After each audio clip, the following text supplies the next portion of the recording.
And good evening, everyone. Welcome to another exciting episode of Drink with Rick.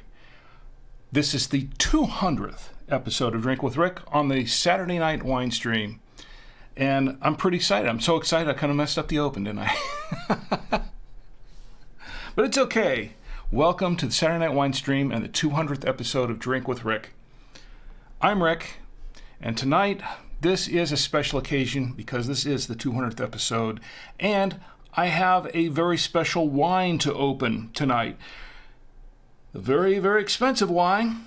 I sort of hesitate to open it because, wow, I don't know. But this is a very special occasion, and you are special to me. And this, I've got a big show planned for you. So we have to open this wine. We have to open this bottle of wine tonight, and we'll try it. We'll taste it. We'll pair it with some foods, and I'll give it a fair and honest review. Also, we have some foods to pair it with tonight, and I will show you that shortly. And I've got a big show planned, and as I mentioned before, we're going to, let me see what I've got here on my show notes here. Oh, I'm going to tell you a little bit about a candle making class that my wife and I attended and show you off a candle that I made. We've got to toast the national days, and boy, do we have some national days to toast, a lot of them. We're going to talk about chickens a little bit too, and we're going to have some laughs.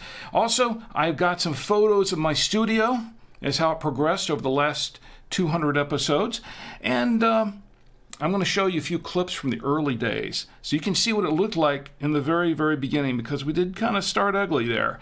So I think you'll get a few laughs out of that. Also, I have a special film to show you, a Super 8 film that I made way back in the day called Eardrum Operation. We've never really shown it publicly before, per se, and that I can recall anyway, and at least not in its present form.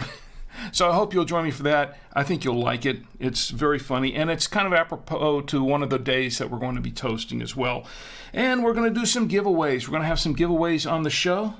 So jump in the chats and tell me how you're doing. And, you may just win a prize. You may just win something. We've got some things to give away. And let's see. I think that's what we've got a lot of stuff here. I don't want to forget anything, but I just want to say this is going to be a jam-packed 2-hour special show. Now, if you're joining me for the first time or the 200th time on this show, this is Drink with Rick, a stream of consciousness kind of show. Now, I do have my show notes, and I've done a lot of preparation for this particular episode because, I got a lot to show you. But anything can happen here. It may not go as I plan. Anything may happen because, once again, this show is not about me.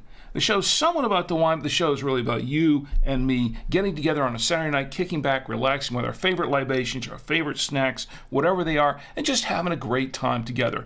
Now, you can join in the chats, and I can tell you where we can join in the chats, but just remember, we don't talk about politics or religion on the show. We talk about things that bring people together as wine does. Now, if you want to join in on the chats live, we are live on, if I can pull it up here. There we go. We are live on Facebook. Facebook page is Drink with Rick. YouTube channel is at Drink with Rick. The Twitch channel is Drink with Rick and the number 1, all one word, twitch.tv/drinkwithrick1. Twitter is at Drink with Rick, and you can tweet me there and watch the show live. We're also live on Odyssey. Odyssey is at Drink with Rick and the ;7, and you can also go to the URL, which is drinkwithrick/Caymus, I believe. And the podcast, of course, the podcast goes out on Monday nights Eastern Time, every Monday night Eastern Time at 10 p.m. That's when it goes out. And you can listen on Apple Podcasts, what's left of Google Podcasts, Spotify, TuneIn, Stitcher Radio, Blueberry.com, iHeartRadio, Deezer, Amazon Music, podcastindex.org, and by email. If you go to drinkwithrick.com, click on the little blue button on the subscribe page. It says by email. Put your email address in the box, send it off to me, and you will get the latest episode of Drink with Rick, the podcast, as soon as it drops, and no salesman will call. And of course, you can subscribe and follow and whatever else is there to do, like whatever, in all these venues, of course, and there's no obligation to do so. And you can buy me coffee if you want, or 2 or 3 or whatever, to help support the show. Once again, there's no obligation to do that. There's no pressure to do that. It's just if you want to do that, that's perfectly fine. And I do really, really appreciate it. That's what we've got going on there. Now, I'm going to show you the Caymus in a minute, but before we do that, let's jump into the chats and see what's going on in the chats. My good friend Ed has joined us on the chats on Facebook, and Ed says, on the way home from Epcot, join in a little while. Well, Ed, you have a great, safe trip home from Epcot. Wow, it's been so long since I've been there. I know they made some changes. How's Epcot doing there, by the way? These days. Spent some time at Epcot. Ed and I even worked a little bit in Epcot, I believe, back in the day. I know I was there for a little while, going back and forth and doing various things. Epcot was a pretty amazing place, a very big place. It still is, I hope. And let's check out and see what we've got going on YouTube. YouTube, my lovely wife Chi is in the chat on YouTube. She says hello and right back at you. And Trent is live on YouTube. Trent says hi and right back at you, Trent. Thanks for being here tonight. Stick around. We're going to have a lot of fun. I don't know if you caught the itinerary here, but we got a lot going on. Plus, it's an open chat, so get in the chat and tell me how you're doing and how your week went. What's going on with you? And let's check out Twitter. Let's see. We're live on Twitter and also on Twitch. Folks in the chat on Twitch. Taz Cools is in the chat on Twitch. Taz says, congratulations on 200 and thank you very, very much. And I'm glad you're here. Please stick around. I think you're really going to enjoy this Super 8 film I've got to show later on and a couple of the clips I have, because couple of the clips are pretty comical. What's Up is in the chat. What's Up? It's great to see you too. What's Up says, hey Rick, happy 200. I'm stuck at a family function, but will be able to watch properly in a few. Well, great. I'm glad. Please, invite the family. Invite everyone. 69 Mets fan is also in the chat. Says, happy 200th, Rick. You don't look a day over 35. Well, thanks. I really, really appreciate that.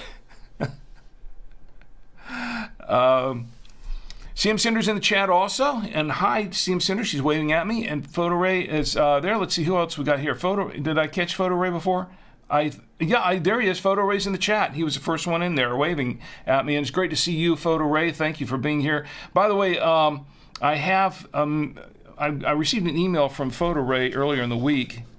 I'll read that in just a moment, go through some of that, because I have to acknowledge that a little bit here. I received an email, a couple of comments, things like that during the week from folks. And let me see, Odyssey's good, we're good everywhere else. Also on the website, I forgot to mention that you can watch live on the website at drinkwithrick.com.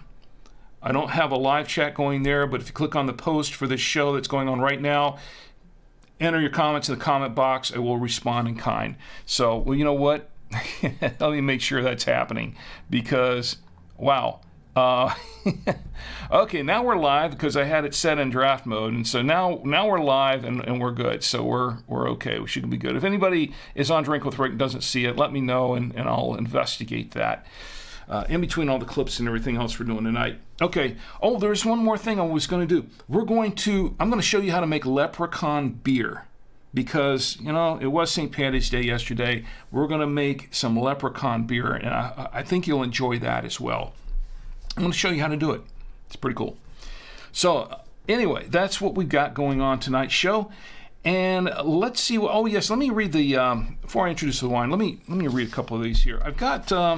Okay, so Photo Ray, I did receive your email, And Photo Ray sent me some PNG files, some emojis for Twitch, and unfortunately, I haven't had time to even to actually look at them because I only got it today. I just got this afternoon and I just barely had time to look at it and acknowledge that I received them. But I do have them, and after the show, I'm going to have plenty of time to go through these and set those up for the future shows. But I really do appreciate that. Thank you very, very much, Photo Ray, for taking the time to do that. I do appreciate it. Also, I received a... Photo Ray says it was just for the emote. Yeah, and I've got those. I will take a look at them as soon as I can with the show. I've got a comment also from the Seven Sicilians. It's short and sweet. The Seven Sicilians 2021 Red Blend review that we did on February 25th.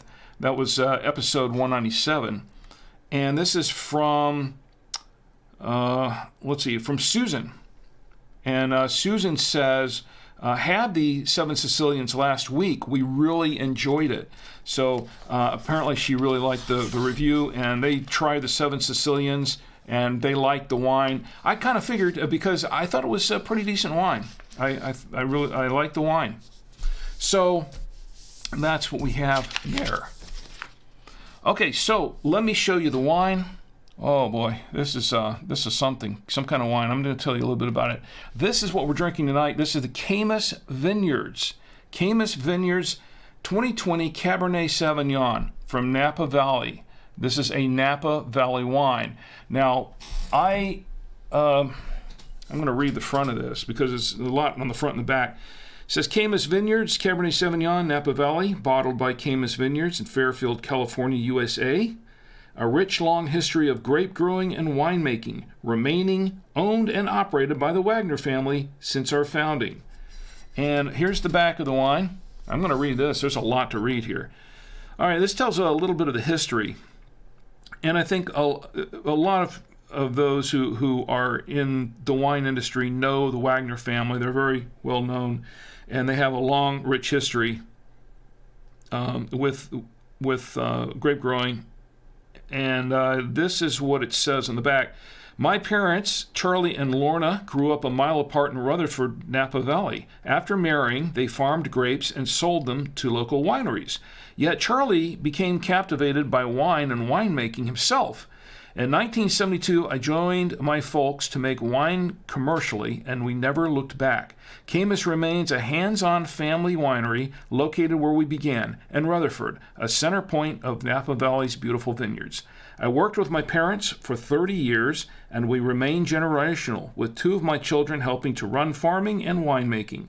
Charlie and Jenny are accomplished winemakers in their own right. And like me, they feel that Caymus should continue the way we began, hands-on and guided by successive generations.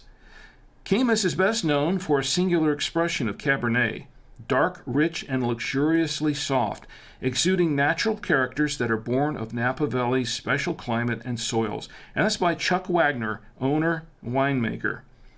And there is 14.4% alcohol by volume in this 750 milliliter bottle of wine. So this is the wine that we're drinking tonight. Now, what makes Caymus special? For those who are not familiar with a lot of the wines out there, may not have seen this on the shelves. When you can see them on the shelves, they're not in every store, but they're in quite a few of them. Caymus is a very, very expensive wine, which is why we've never reviewed it on the show before. Now, I have talked about the 40th anniversary Caymus wine that I opened up during Thanksgiving. It's still sitting down there somewhere. Yeah, it's way, way in the back, the empty bottle. And at the time, it was a gift.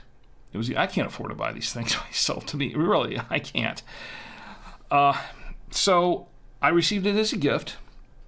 I saved it for a few years, and then we had one Thanksgiving. It was a very special occasion, so I opened the bottle, and everyone thoroughly enjoyed the wine. It was very smooth. We all liked it very much. And then after I finished the bottle, not too long after, I went hunting around again looking at pricing, and the price had jumped up considerably. That 40th anniversary Caymus is now about $185 a bottle. So that gives you an idea of what this one's like. This one's a 2020. I'll tell you about that in a few minutes. Oh, wow. The price on this wine. Wow. Okay, so that's the wine tonight. Also, let me show you what we have to pair it with. My lovely wife, Chi, has prepared, let me get camera 3 up. My lovely wife, Chi, has prepared these dishes for tonight's show. We have some burger, we have some burger. I mean, we have a very expensive bottle of wine here, and it seems hardly fair to, or right, it seems so wrong to pair it with some burger. But that's what we've got. And we have some couple of cheeses here. We have, I'm not sure what we have here for cheeses. And we have this is smoked turkey from Honey Baked Ham. I'm not sure how that's going to work well with this cab, but we'll see. It usually goes better with a white, like a Chardonnay or something. But, well, we'll see. We've got a couple of cheeses here. I think that's the unexpected cheddar with parm, and I'm not sure which one this is. Maybe you can tell me which one this is right here, because I can't really tell under the lights. And my wife has graciously provided me with a dessert and a chicken. There's a chicken there. And there's a reason for that, because we're going to talk about chickens, and we're going to tell some chicken jokes. It's going to be fun. This is I don't know if you can't really, I didn't take a shot of the front, but let me pull this without, I don't want to, okay, let me pull this up here, and camera, let me go up camera 2, there we go. This is a cake celebrating with a candle in it that is not lit, but I might be after a few glasses of this wine, if it's any good. This is a cake for the 200th episode of Drink with Rick on the Saturday Night Winestream. So we're going to, maybe we'll try that if we have some time. But we've got a jam-packed show. There's a lot going on. And let me check the chats one more time before we start opening this wine. All right. Everything is good on Facebook. And everything is good. Oh, I can hardly wait to show you this film. This short film later on. I did test it for a couple of very, very small audiences of 1 or 2, and it had them. Yeah, they were laughing really hard. I was actually surprised how hard well, not too much, because this film is it's pretty funny. Anyway. Chi says double cream Gouda. So that is the double cream Gouda. I was looking at it, I was thinking that kind of looks like the double cream Gouda, but I wasn't absolutely sure about that, because I thought you told me we were out, but you must have gone to the store and picked some more up. So maybe we're not out anymore. All right, well, so let's get to opening this wine, and then we can get to all the festivities, because, wow, we've got a lot of fun planned, and you know what? We're already late, because according to my show notes, let's open this. Yeah, I'm kind of putting it off a little bit, because I hesitate to open this bottle of wine just because, well, this is the kind of wine, this is one of those wines that you store and keep for a very, very special occasion. They're basically designed to be stored for 5 to 10 years. And you keep them, and you cellar them for 5 to 10 years. And then open them up and drink them. This was still good. Even though it's a 2020, we're only 3 years in, if that, it still should be good to drink now. The Wagner family has made these wines so that they are drinkable. You don't have to store them away, but they're supposed to get better with age. I really hesitate. Should I do that? Maybe I should open another bottle. Maybe should open another one. There's another one in the back there, but no, okay. I said we were going to do it. We're going to do it. Wow. This is, you see this right here? 448. Look at the top here. Can you see it? 48 on the top.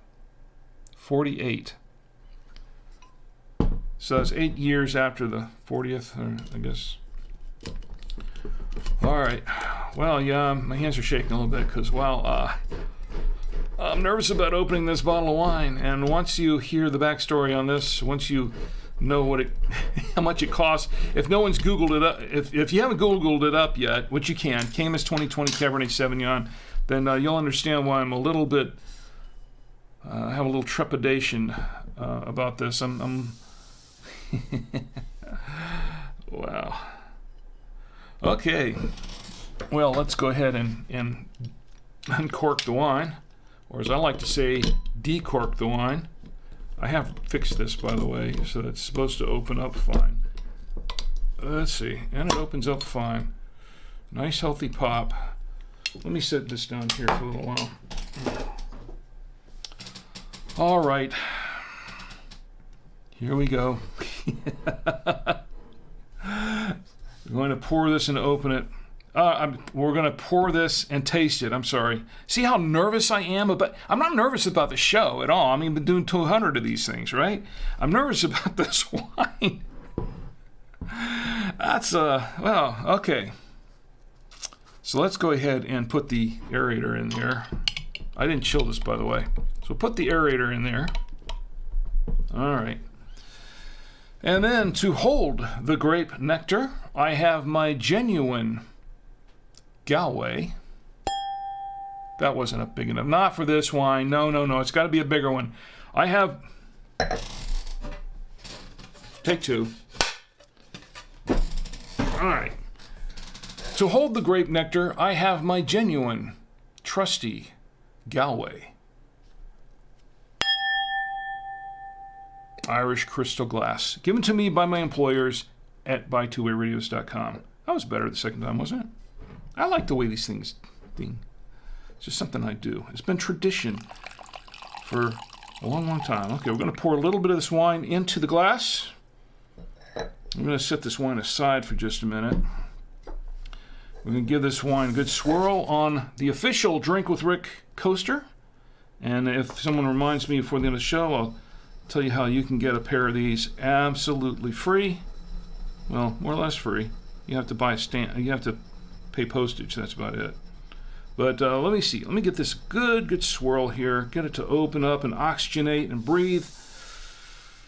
Now, I don't know if this wine's any good or not because I have not tried this vintage of the Caymus. I have not tried it since the 40th anniversary. That was a good one. I have not tried this one. It's been 8 years. So I'm not sure. So we'll see. And I've heard a lot of mixed things about it.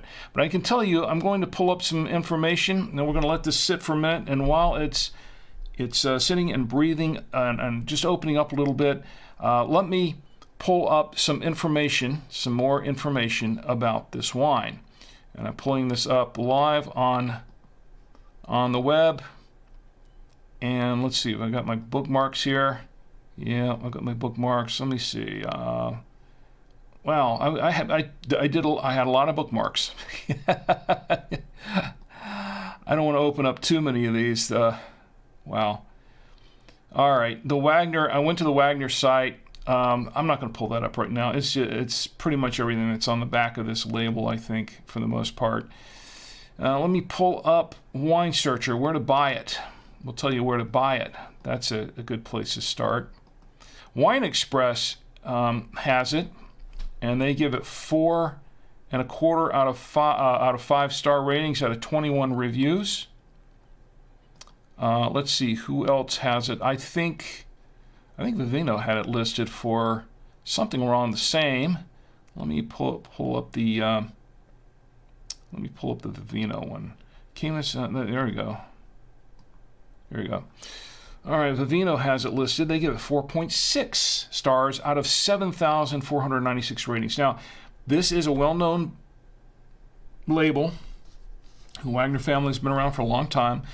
And Caymus is not their only wine. Well, I'm not going to go into it now, but there are other wines that they have and that the family has put out very similar to that.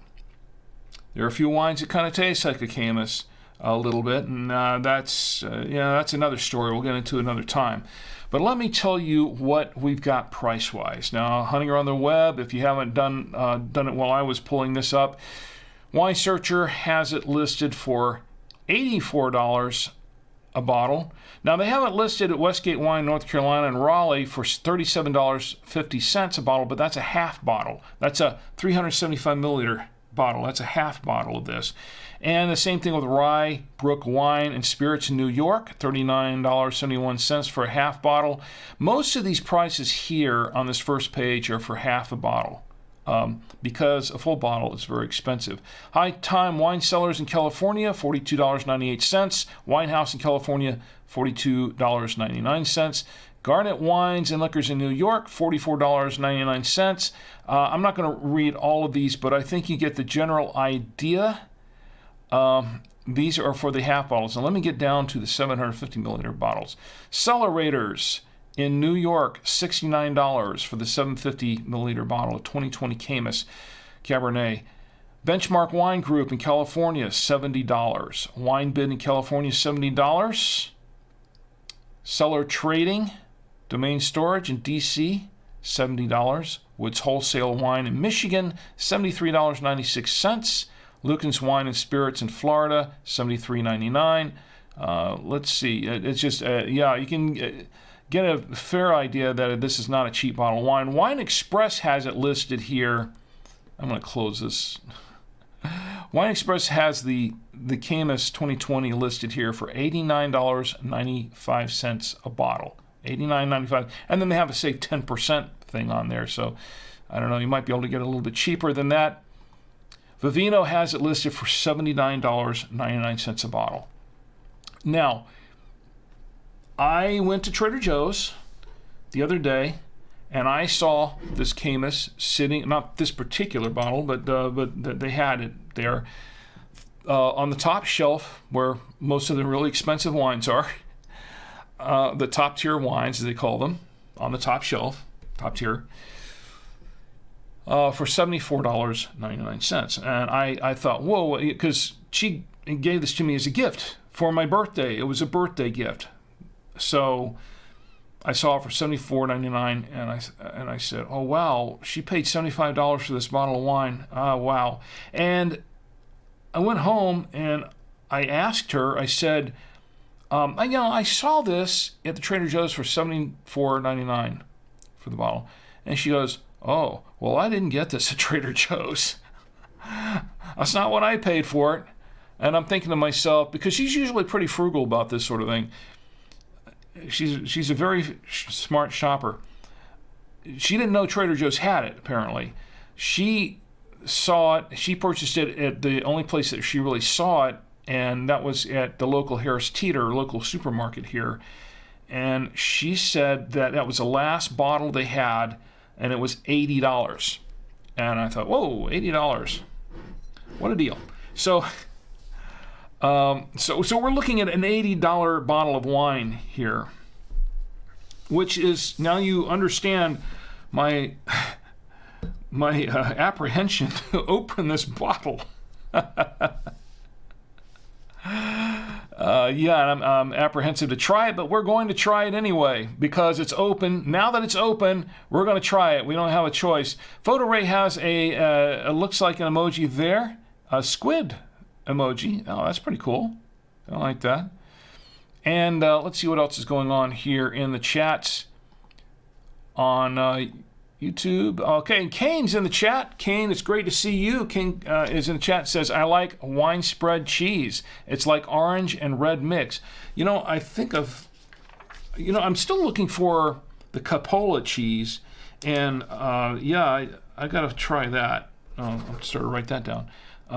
Wine spread. I have heard of a type of wine spread cheeses. I don't know if it's a brand or I've seen other cheeses that are kind of like Merlot and different types of. Oh, we've had some actually on the show. Cheese bought some cheeses. Some of them were, I think, some of them were hard cheeses, and I think one was a soft cheese that had Merlot mix in it. Pretty good. Like the orange and red mix. I think that's like one of the cheeses we tried once sometime back on the show.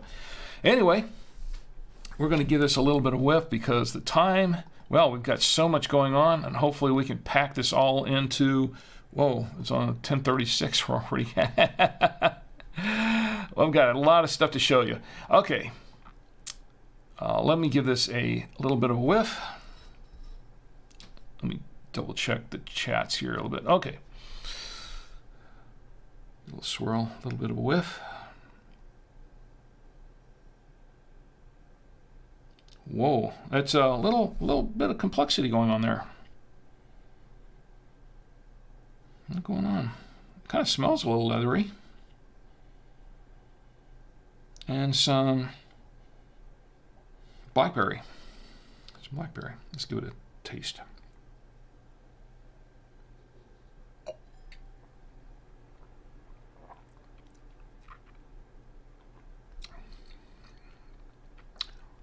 Sweet. It's kind of sweet. It's not super dry, but it's a little bit on the sweet side. It's a fairly bold wine that's kind of a little bit sweet, but it's a surprisingly smooth wine. There are some tannins in here, but the tannins are very, very soft. Let me see. Another.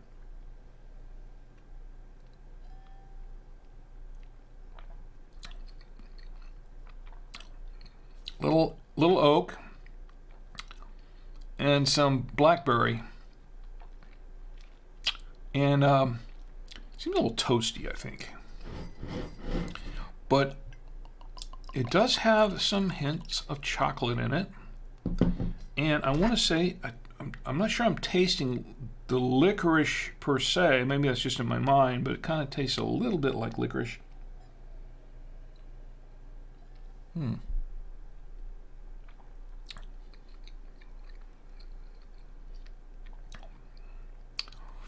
Now it's gone now. It did taste like a little bit of licorice in the beginning, but then it's gone. But blackberry, and yeah, it's oaky, very soft tannins. I'm impressed because it has a long finish. It has a fairly, not too long, it's a fairly long finish, but it's very, very smooth. I'm just kind of surprised at how smooth it is. Normally I don't like wines that are too bold. This one is on the bold side. But interestingly enough, it has 14.4% alcohol in it. I'm not really tasting the alcohol that much. I'm really tasting more of the flavors. And there's a lot of flavors. There's a burst of flavors in here, but I'm mostly getting blackberry right now. And I think it probably needs to open up a little bit more for me to get more of the flavor in it. But I'm getting a little bit of chocolate. It's a little earthy.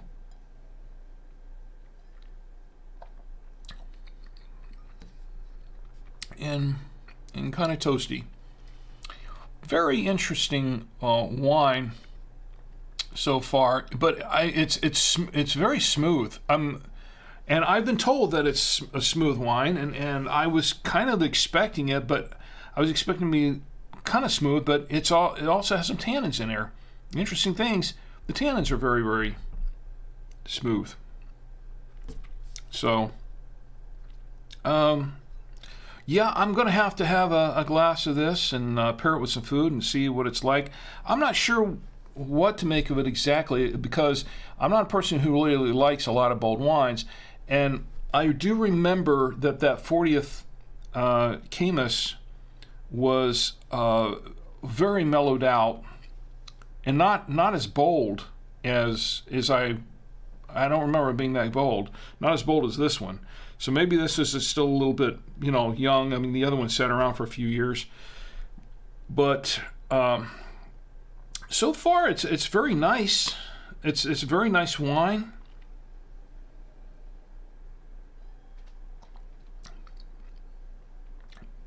And I think it needs to open up a little bit more. Because I can feel, the mouth feels good, but I can sense there are other flavors kind of packed in here that just aren't really coming out just yet. So I'm going to give it some time to open up a little bit more. Because there seems like to me another fruit or two in there mixed in. I just can't make out what they are right now because it's just a little bit, it's kind of packed. So we're going to let it open up for a minute or two. I probably should have decanted this first. I don't know. But so far, it's pretty nice. I'll have to say that I probably have to have it with some foods. But here's the thing. 14.4% alcohol. I'm getting flavors in this. I'm not getting the alcohol taste. And that's one of the things that I've complained about some other wines, where some of the other wines with a high alcohol content, like 14% or 15% or more, and you can taste the alcohol in the wines, and I don't like that too much. This, the alcohol is there, but the flavors are mixed in well, and I'm not really getting it, the alcohol taste so far from that, and I like that. I like that aspect of it. It is fairly smooth, and it's smooth going down. The only other thing that I guess I have to put my biases aside a little bit, in that I'm not a big fan of sweet wines at all, and I can have some sweet wines, but I'm not a big fan of sweet wines. And this, I like my dry wines. This is not, it's not as dry as a lot of the other cabs I've had. This is a little bit on the sweeter side, so I'm having to sort of put that aside a little bit and say, hey, you know, let's work with this. I'm not saying it's too sweet for me, but it's kind of getting there.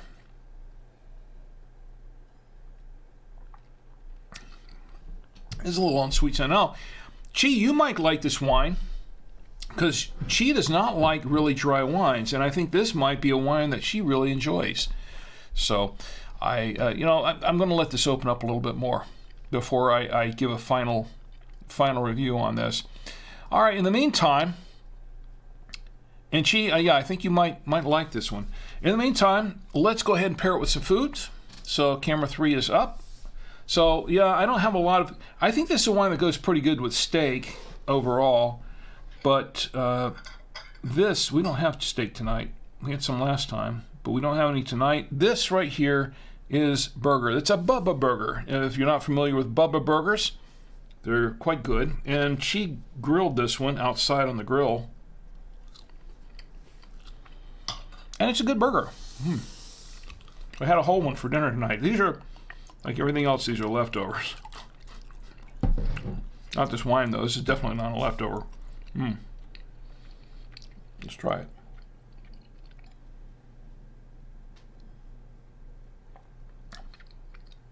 Oh, wow. It does bring out the burger flavor in there.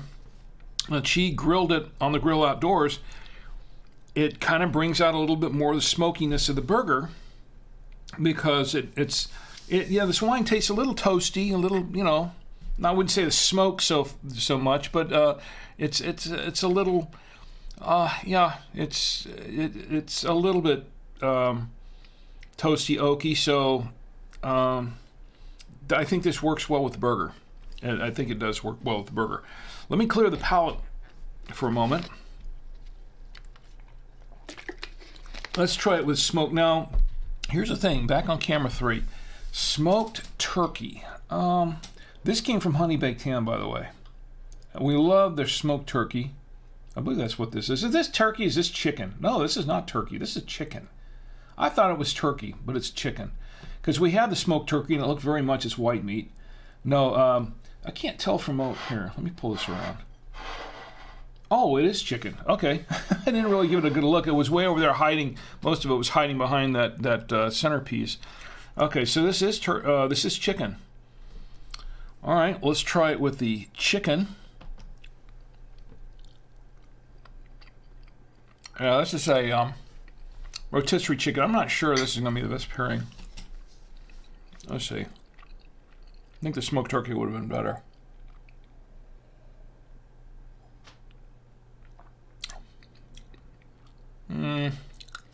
Yeah, this pairs better. I think this pairs better with the beef, not so much the chicken. Chicken, better with a white wine. And let me clear the palate one more time. And let's try it. Let's try it with the, oh, well, this should be good. We're going to try it with the, let me show you camera 3. This is where I pulled it from here. We're going to try it with the unexpected cheddar with parm. Now, this parm should go with the cab. It should be pretty good. And I think I need a little more of the cab to go with the parm. It's cheddar. It's cheddar and parm.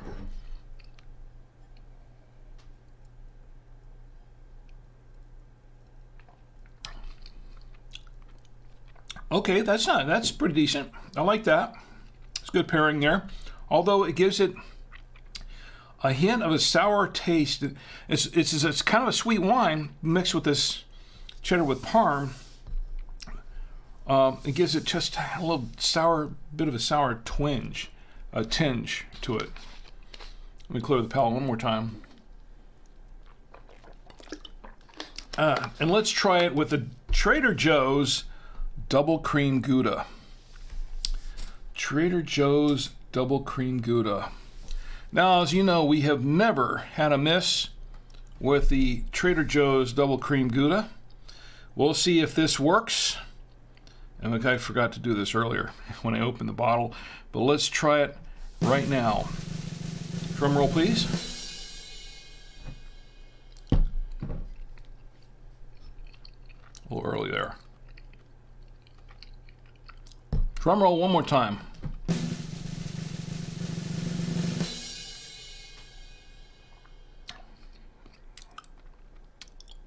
Decent, nice. And it makes the Double Cream Gouda just a little bit creamier. You know, it actually works pretty well with the Gouda. I liked it with the Gouda. Not bad. It's pretty good. All right, so there goes the fork. Okay. I guess it does it for the pairing for now. Yes, we have a couple of other things. We've got that dessert over there, but we'll do that later. 14.4% alcohol by volume. I don't think I want to mix this with the dessert too early because we have too much to do, too many other fun things. Let me go back to the chat for a moment and think how. What's Up says, okay, Rick, I am here and have you playing on my car speakers as I head home. Wow, you're not the only one. I think, let's see, is Ed still with us here? Yeah, Ed does that too. He listens on the way home as well. So, I didn't know that was such a common thing. Well, What's Up says, if it's any consolation, I would have rather been watching than stuck with my family. Oh, don't say that. Your family's important. But I really, honestly, I am honored, but your family's very important. Your family always comes first. What's up? Don't forget your family. Family's very, very important. I like to think we're all family here. Don't you think so? I like to think so. All right, let me see what we've got coming up here next on the agenda.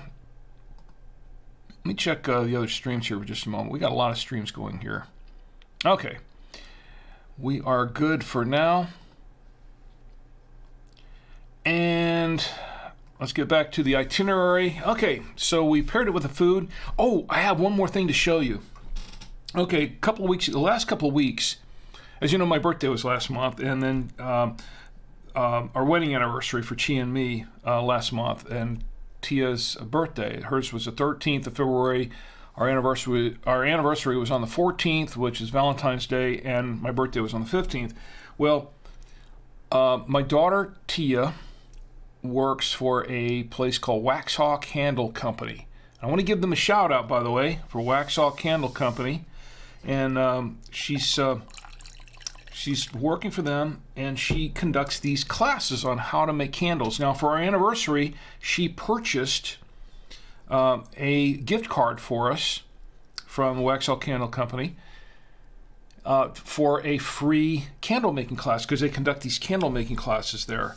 And she conducts them, a lot of them, as a matter of fact. They have two locations. They have one in Waxhaw, North Carolina, and then one in Blakeney, in the Blakeney Shopping Center there, and she works the one in Blakeney.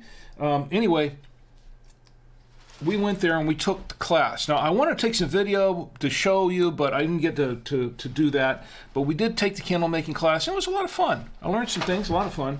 Anyway, I brought this home with me. I forgot to show it the last couple of episodes, but Waxhaw Candle Company. I'll give them a shout out. There we go. But the candle that I made. Let me see if I can get a really good close up here. There we go. This is the candle that I made, and it smells really nice. Anyway, it's a scented candle with two wicks. It's got two wicks, double wicked candle, and this, it's pretty cool. It's kind of hefty, but it's really cool. I have not lit the wicks yet. I'm going to be lit myself here pretty soon if I'm not pacing myself with this wine. Anyway, so what it is in the class, they have you mix these scents. You decide what scents you want to put into the candle, and then you kind of mix the scents up. Like up to three different scents. You can have 1, 2, or 3 at the most. Mix them up, and then you pour them in the hot wax, and then pour the hot wax in there and make this candle with it. It's pretty cool. Pretty cool process. And I'm quite happy with a really nice scent, actually. Quite happy with the way it turned out, to be honest. Excuse me, Bill.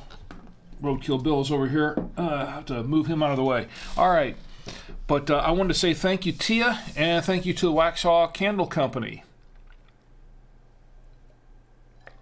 Give you a shout out. And I'm on the wrong camera. Here we go. Waxhaw Candle Company. And the Tia. Wow, I've got to go easy on this wine. Yeah. So, that's what we've got there. All right, you know what time it is now? You know what time it is? It's time for, in case you haven't guessed it yet, it's time for the National Days. Time for the National Days, and that's the wrong one. Here we go. See, I'm messing up all over the place. This is a live show. I do not have a producer with me. I'm doing it all myself, and I'm trying to follow my show notes and the chats and everything all at once. It's just things are bound to go a little sideways. But that's part of the show. It's all part of the show. 69 Mets fan says, does the candle have tannins? I don't know. I'm not going to taste it to find out. So What's Up says, I know I missed that in the chat earlier. What's Up says, you feel like family, but you haven't asked to borrow money, so not quite. No. No, I have not done that. Yeah, that's the thing about family, right? That's the only difference.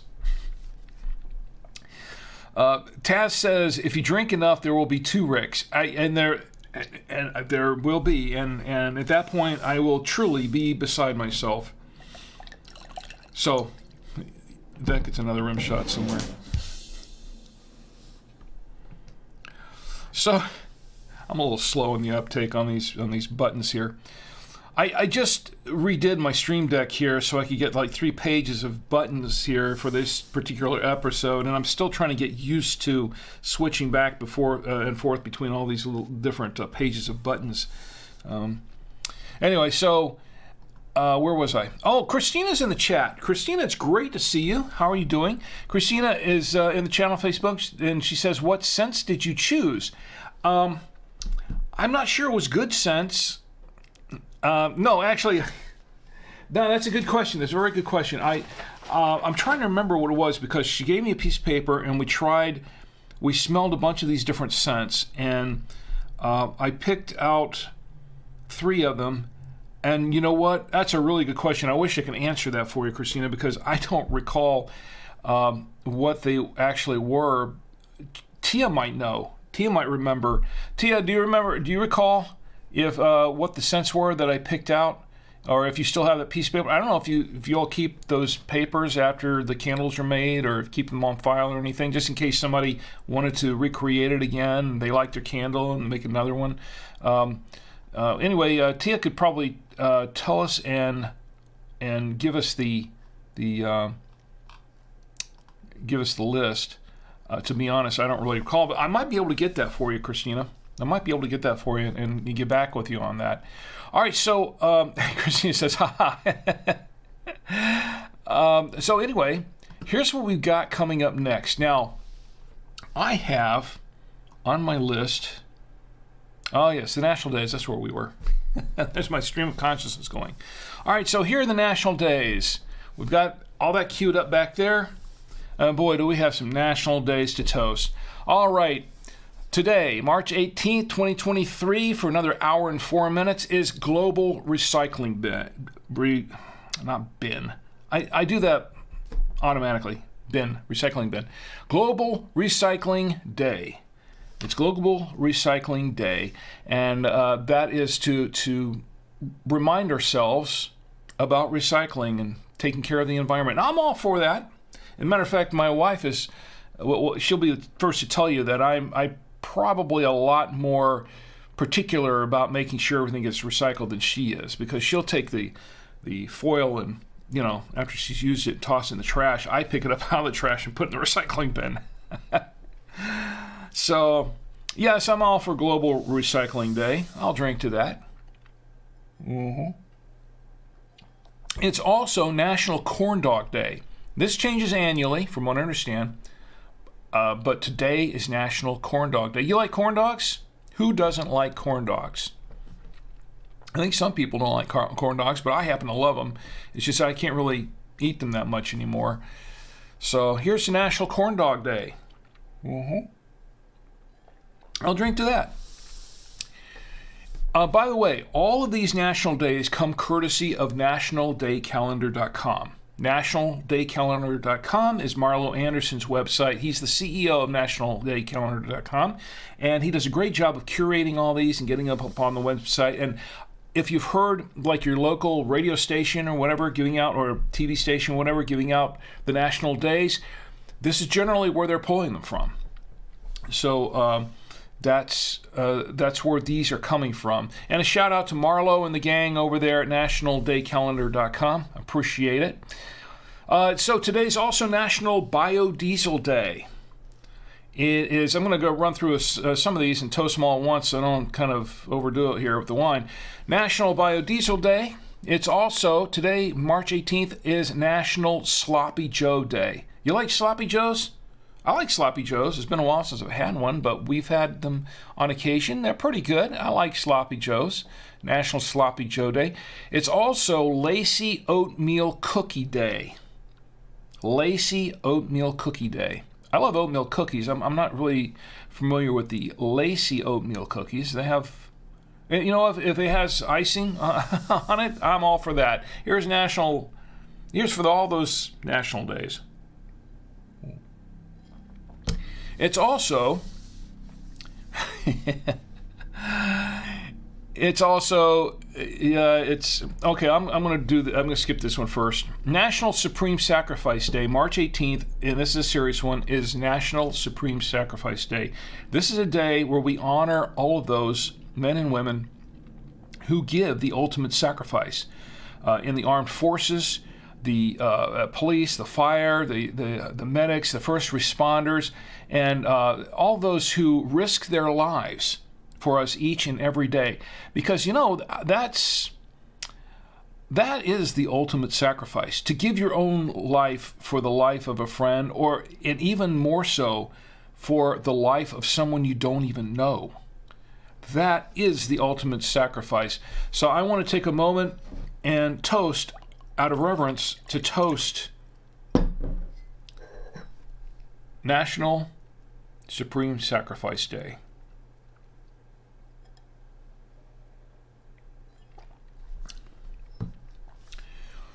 It's also National Quilting Day. Today is National Quilting Day. My sister, Gina, she hasn't watched the show in a while, I don't think. I haven't seen her in the chat in ages. But she... and she's the one who actually helped me start this Winestream, as a matter of fact. I'm going to show you some clips here later. Very interesting stuff. National Quilting Day. She made a quilt, handmade a quilt for Chi and me on our wedding day. For our wedding. She didn't make it on our wedding. She made it for our wedding day. It took her a while to make it, for quite some time. She put a lot of work into it, a lot of care, and a lot of love, because it shows. It really does show. She did such a fine job on this quilt. It's a white quilt. It's just wonderful. We used to use it sometimes, but we kind of have it packed away a little bit, safely, stored, because we don't want anything to happen to that quilt, because it is, for us, it is a real keepsake. Anyway, here's National Quilting Day. And okay, so here's one more national day for today. It is Awkward Moments Day. Yes, it is Awkward Moments Day, and I think I'm having kind of an awkward moment right now because I had something lined up for Awkward Moments Day, and I can't find it. So talk about awkward moments. This is definitely an awkward moment day.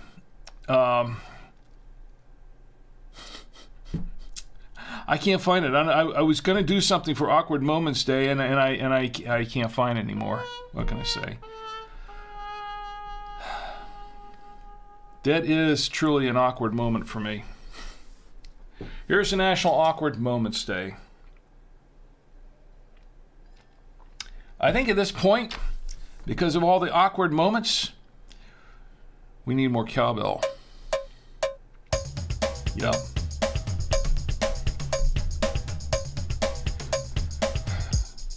More cowbell.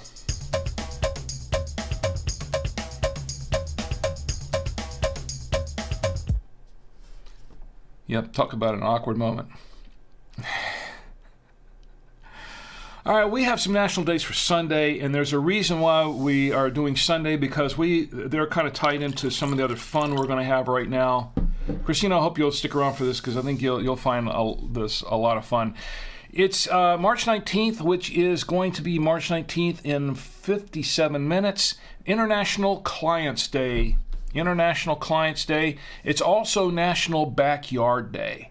This is the day where we all get out in our backyards. She got out in the I got out in the backyard for a few minutes to feed not Roadkill Bill. He's over here next to me.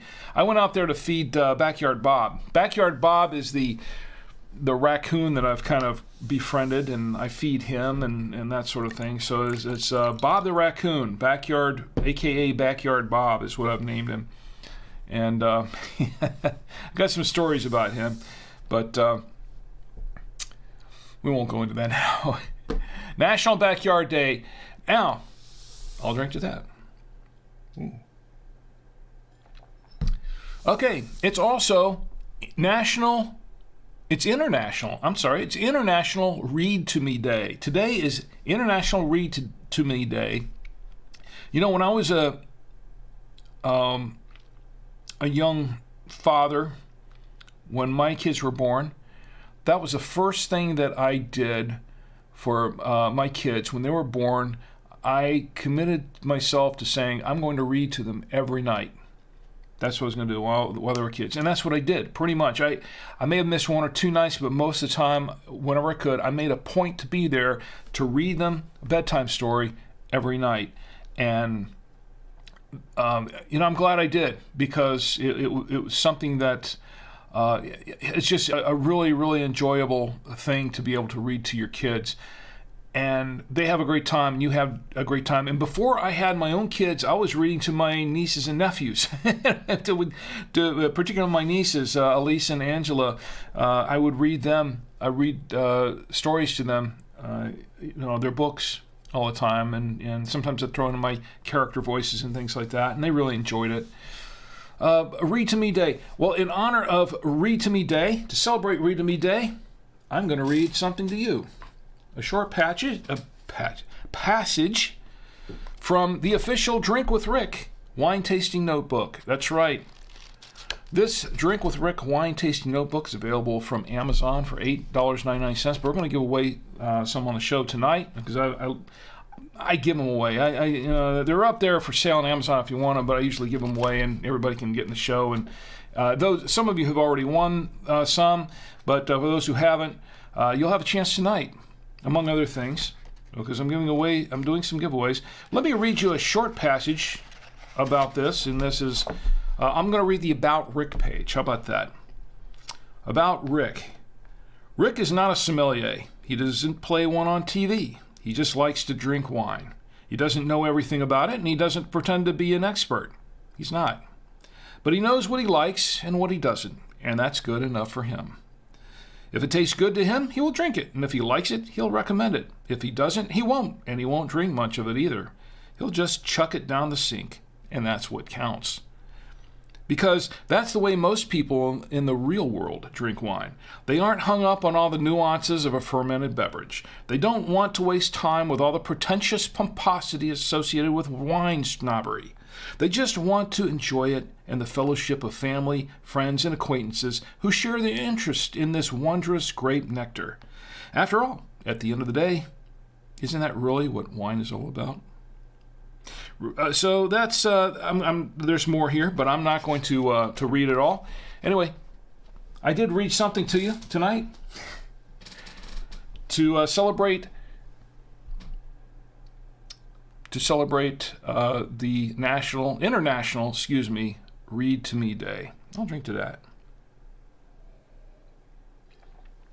All right, it's also National Certified Nurses Day, March 19th.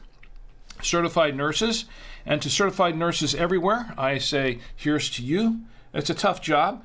Now, my wife is a nurse. My wife is an RN. She's a registered nurse, and there's a difference. And my wife made it very clear to me today what the difference is. The certified nurses are more like the nurses' assistants. It's still a very tough job, but the RN is the main nurse who handles, below the doctor, handles the patients. Anyway, here's to National Certified Nurses Day. I'll drink to that. I'm taking small sips. I don't want to overdo this. All right, and to tomorrow, which is going to be today in another 52 minutes, is National Let's Laugh Day. Yes, it's National Let's Laugh Day. I've got a laugh here. There you go. Yeah, that's probably not the laugh I wanted. Okay, here's National Let's Laugh Day. We've got a lot to laugh about because I'm going to show you another national day that I've got a lot on here, and we're going to have some fun with that in a few moments. Let me find, here's a better laugh. There you go. Laughter is contagious.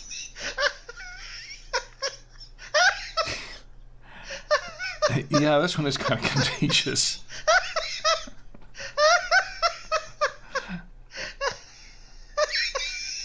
Okay, gotta admit, it's starting to make you laugh, right?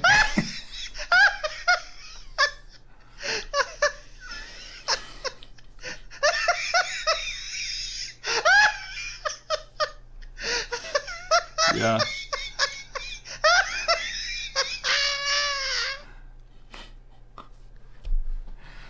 Here's a National Laugh Day.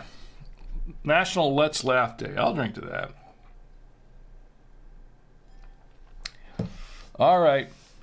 And What's Up says it's also my grandpa's 94th birthday. We'll get to that in just a moment there. Let me make a notation of that, and we'll toast your grandpa's 94th birthday in just a few moments here. I think we've got time for that. Taz says, I love Dom DeLuise' laugh. Yeah, Dom DeLuise had a great laugh. He did. It's also National Chocolate Caramel Day. Do you like chocolate caramels? I do. Too much. In fact, chocolate caramels made me the man I am today. But I think you already knew that.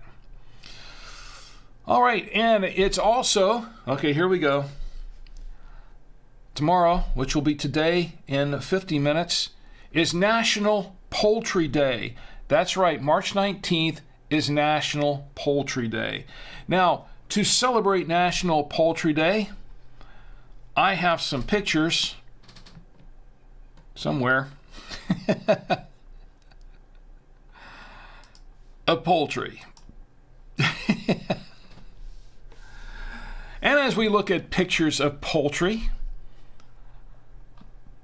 as we look at pictures of poultry, I'm going to tell a few poultry jokes. I'm going to tell a few chicken jokes. All right, what do chickens grow on? Eggplants. Eggplants, get it? Okay, I'm not even going to do a rib shot for that one. No. That's that's pretty bad. Okay, why did everyone laugh at the chicken? Why did everyone laugh at the chicken? She was a real comedian. All right, now he gets a rib shot. All right. Taz says, I don't like that joke. It's foul. And there's what the chicken thinks of it.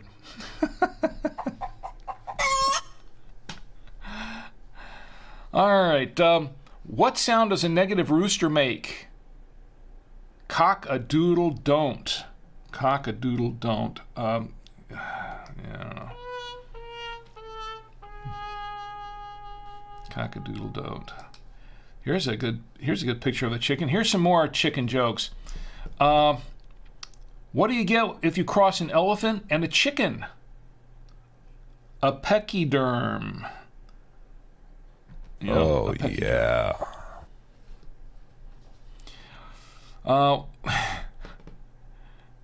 Which U.S. state has the most chickens? Take a guess. Which U.S. state has the most chickens? Yoklahoma. Yoklahoma. I read that wrong. I like that. Yeah, Yoklahoma. I still can't say it correctly. All right. How do you get a chicken to read your blog? Cluck bait. Yeah, there's another one.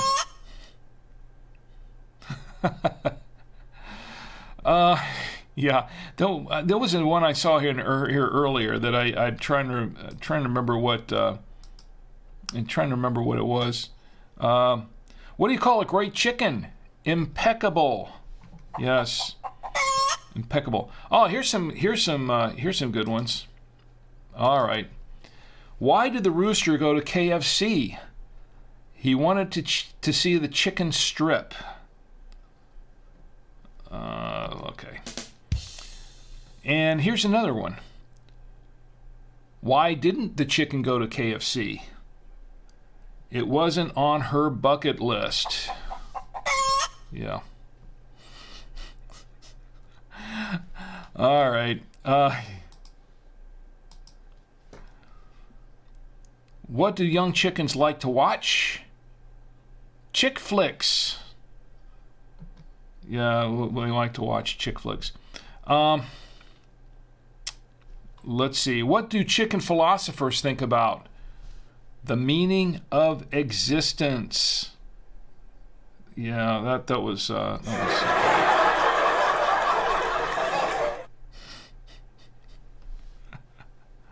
By the way, what do confused chickens lay? Scrambled eggs. That was obvious. Oh, I like this one. What side of the chicken has the most feathers? The outside.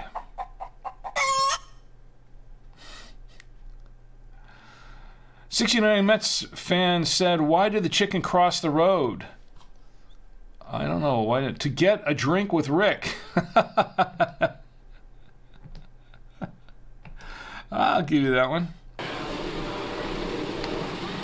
Oh, there you go. Oh, wow. Wow, that's a good one. Taz says, it was so cold today, I saw a chicken with a cape on. I don't think I've got one for that. Do I have one for that?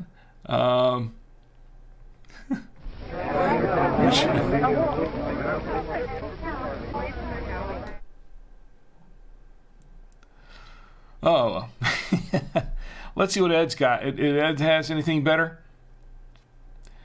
All right, I'm missing some stuff on YouTube, aren't I?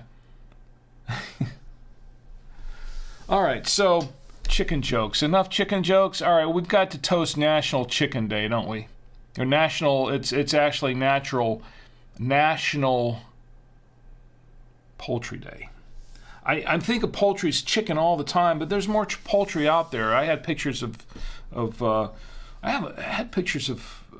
did I have pictures of? I had pictures of there were geese and ducks and stuff like that. And so I don't know.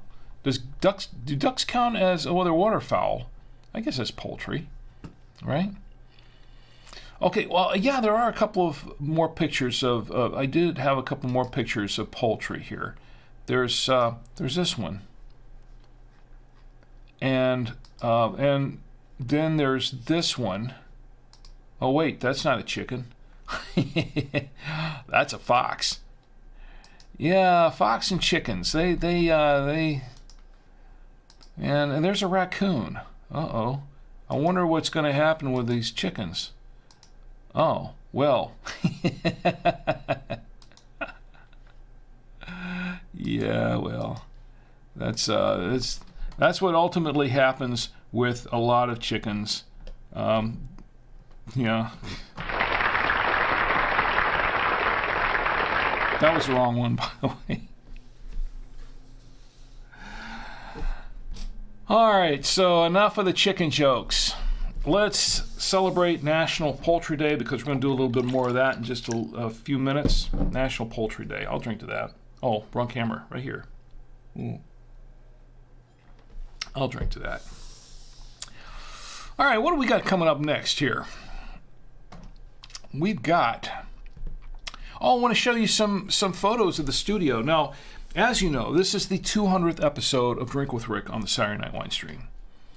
And to celebrate the 200th episode, I'm going to show you some photos of our progression from the start to where we are right now.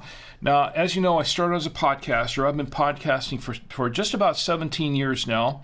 My son has been podcasting for 14 years, I think.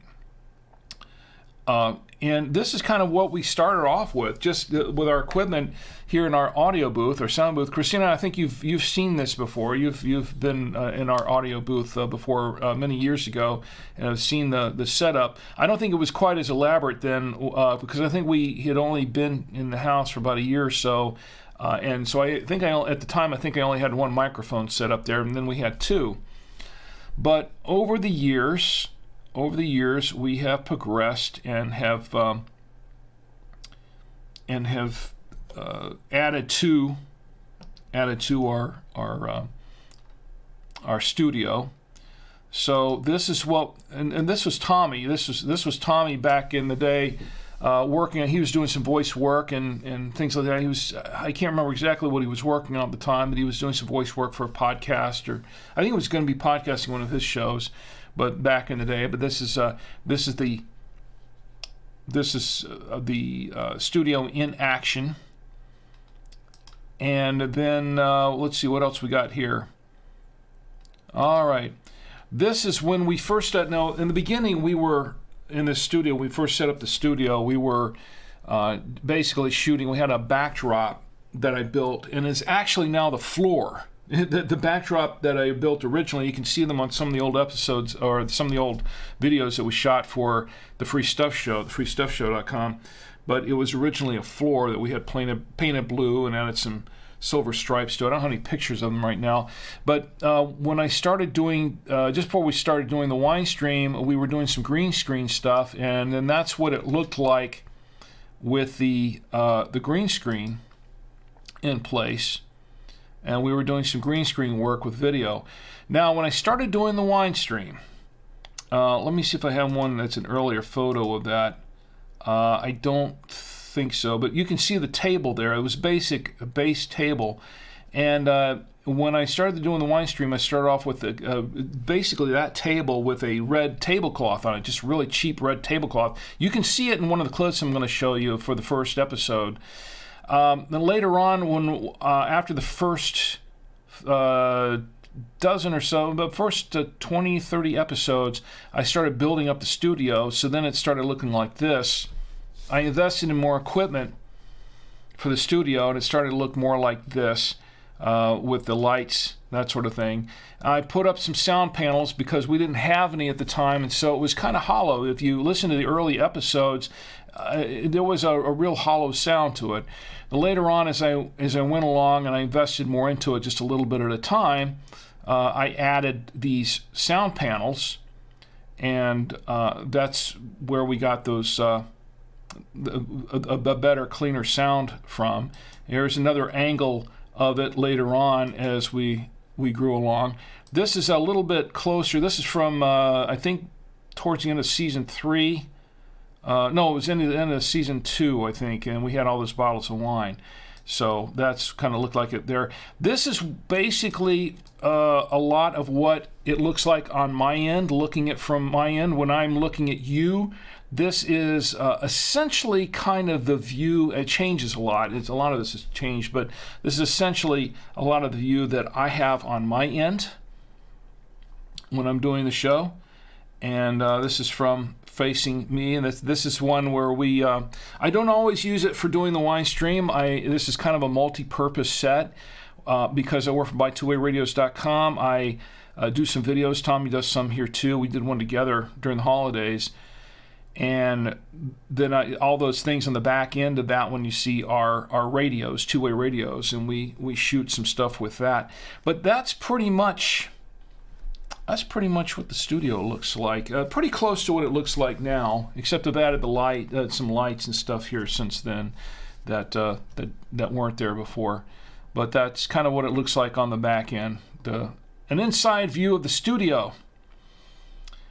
We've got some more jokes in here. 69 Mets fan says, "Why did the chicken cross the road to get it?" Oh, I read that one. Okay, I read that one already. Tass says, "What do you call a car full of chickens?" A poultry in motion. All right. Now that, I gets a real shot. That's good. What's Up says, "I imagine that view gets a little blurry after the wine." Oh, yeah, sometimes. I pace myself on the wine here. The idea here is not to drink too much. The idea is to taste the wine and just get to really sort of down in the bottle a little bit to get to what it really tastes like, because you really don't know how good the wine is until you get down, in about halfway into the bottle. Then you kind of get a real mouth feel for what the wine's supposed to be about after it's opened up. I try not to go too far over that.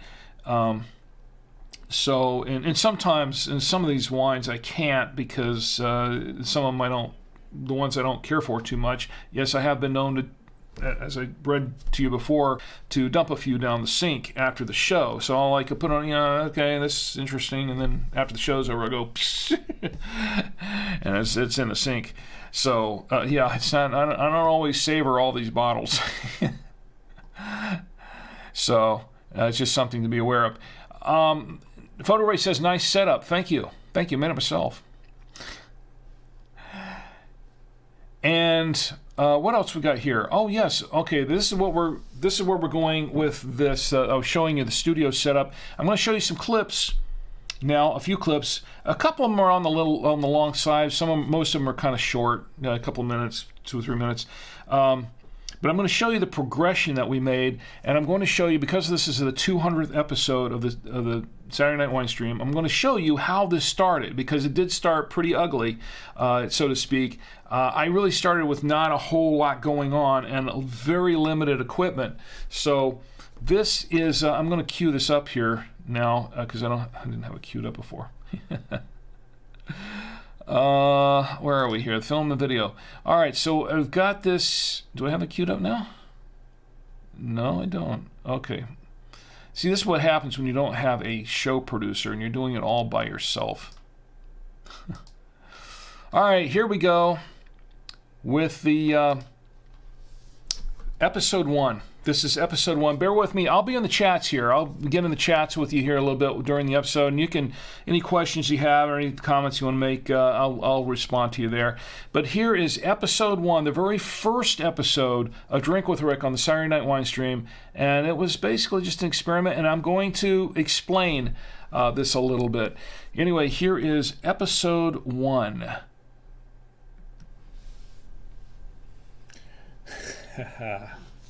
Okay, this is going to be fun.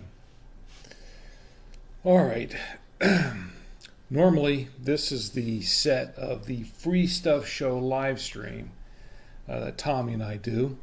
As you can see, Tommy and I, Tommy's not here tonight. He was here earlier. But let me turn down this audio a little bit. Tommy's not here. It's his bedtime now.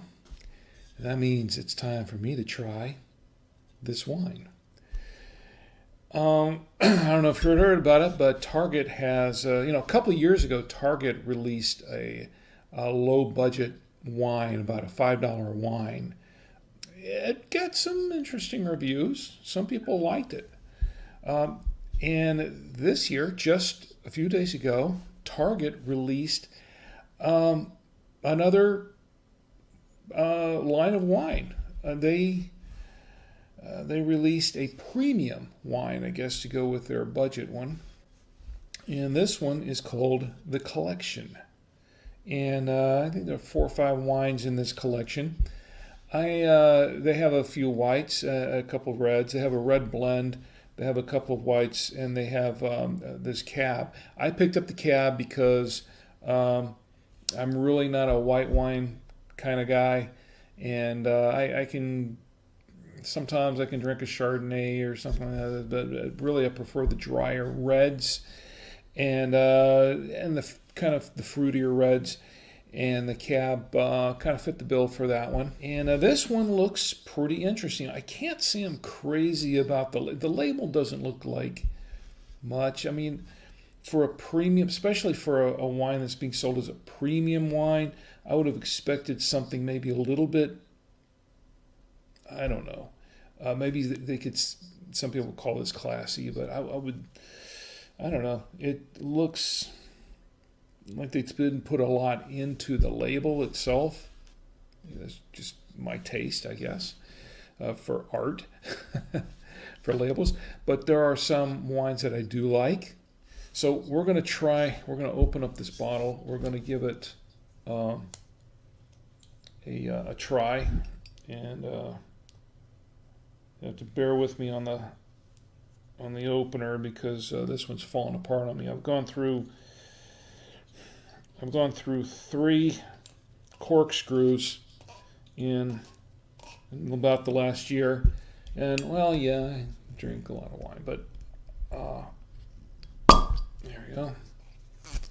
So we're going to try this out. I'm going to pour this into my glass. I have a nice crystal glass here. We have a set of these crystal glasses that we have had some years ago. And I'm going to do this now. I do not have an aerator up here with me. So normally I would have a nice wine aerator, and I can't really pour it as I would like to because I'm up here in the studio, and I want to be very careful I don't spill anything on anything here because I have some other stuff in the studio I don't want to disturb. But let's take a look at this one. Now, of course, I've got the studio lights on, so I'll hold it up and let's see who's joining us in the chat here while I'm at it. Gina's in the chat. Great. Just in case. Gina says, do you have an ambulance standing by? Just in case. I'm a little concerned about Target doing their own wine. So am I, Gina. So am I. No, but I have a nurse in the next room. It smells okay. It smells safe.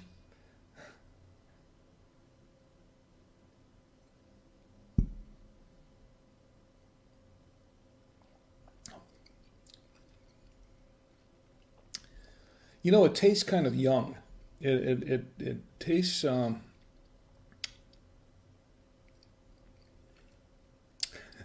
it's a little, I don't know. It tastes a little young, but it's not bad. No, it's not smoky. Penny, it's not smoky. It's kind of light. It's not heavy. It's definitely not a heavy wine. Yeah, yeah, I'll keep drinking. Let's try a few more. That's actually, I'm not going to say that's the idea, but it is an idea. I guess we have to try some more, just to be sure. Yeah, Penny. This could get interesting. At this point in time, when you get down to this much, you really won't care. You really won't. It's actually pretty good. It's not. Yeah. Penny's gone, so I can say this right. It's actually pretty good now. It's not a, once again, it's not a bad wine. Just to sum this up, because we're gonna wrap it up here. I finished it. See, I did finish it, and I finished the bottle. Look at that; it's an empty bottle now.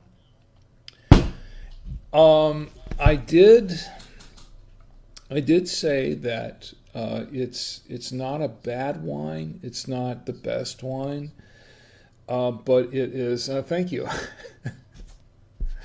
I survived.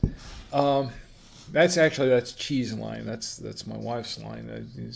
25 years we're married. I survived. That's hers. But it's really not a bad wine. Whether it's a $10 bottle of wine, I guess it kind of depends on what you're used to purchasing, what you're used to buying.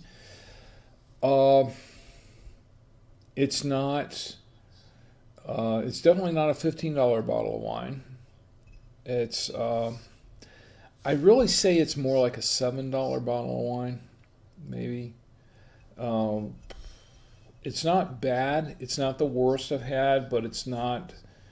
It's not the best cab. It's not the best cab I've had. So anyway, I think that does it for our live stream.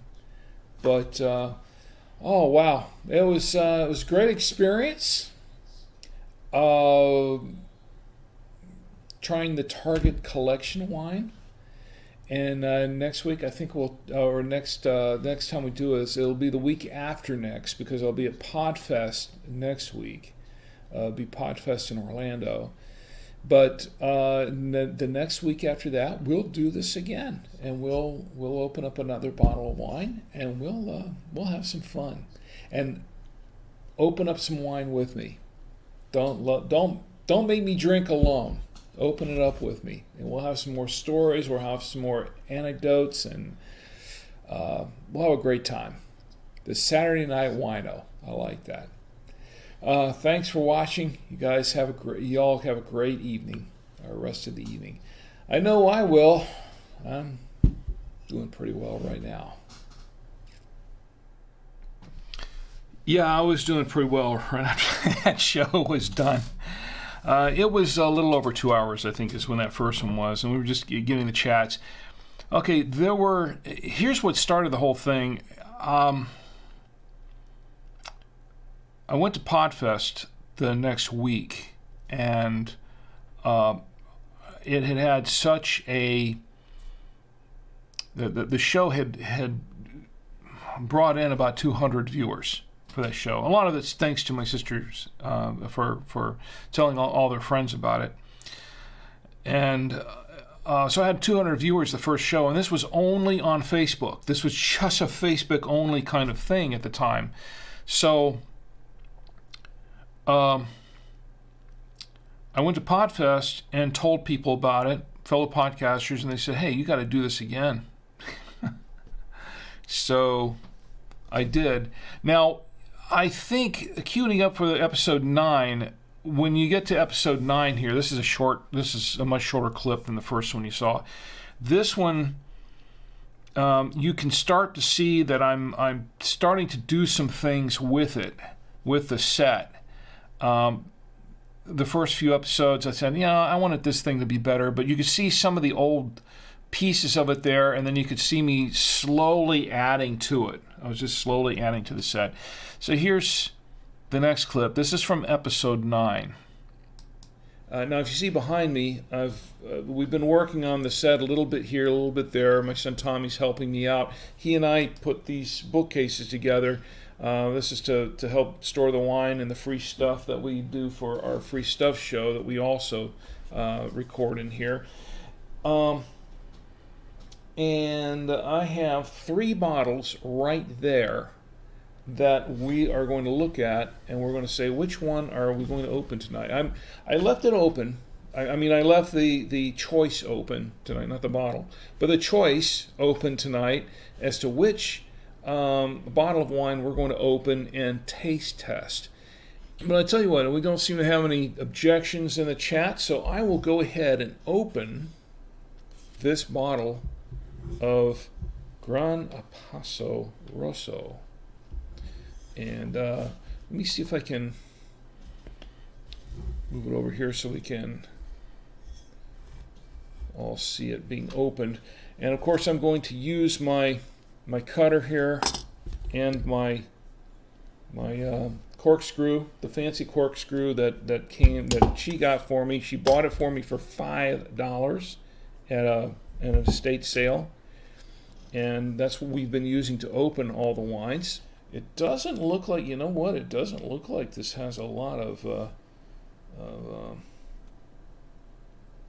yeah, it doesn't really look like it has so much in the way of legs, to be honest. It is not. It's light-bodied. It's fairly light-bodied.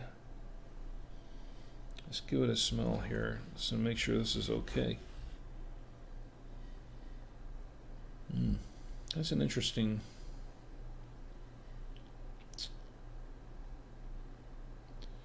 The lady at the store said that this is a pretty popular wine.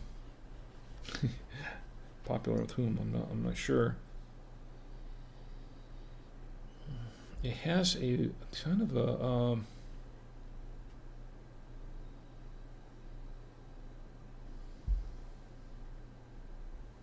give it a taste.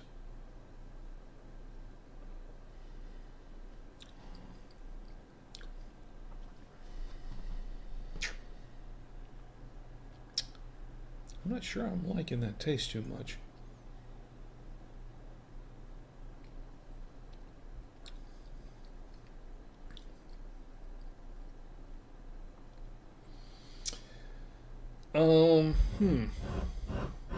Maybe I should have opened the Napa Valley bottle. I'm going to tell you right now, it's not bad. It's not my favorite wine. It's an interesting wine, but this is not my first choice.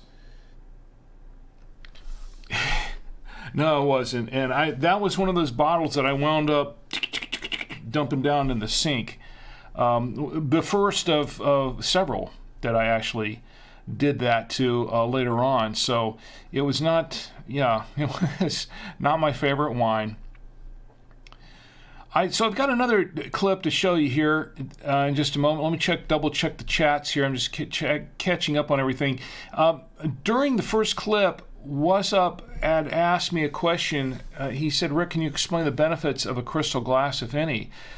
And basically, it does kind of taste better, I guess, a little bit. I can't say that's a really easy question to answer, to be honest, because I think some of it is psychological in some aspects.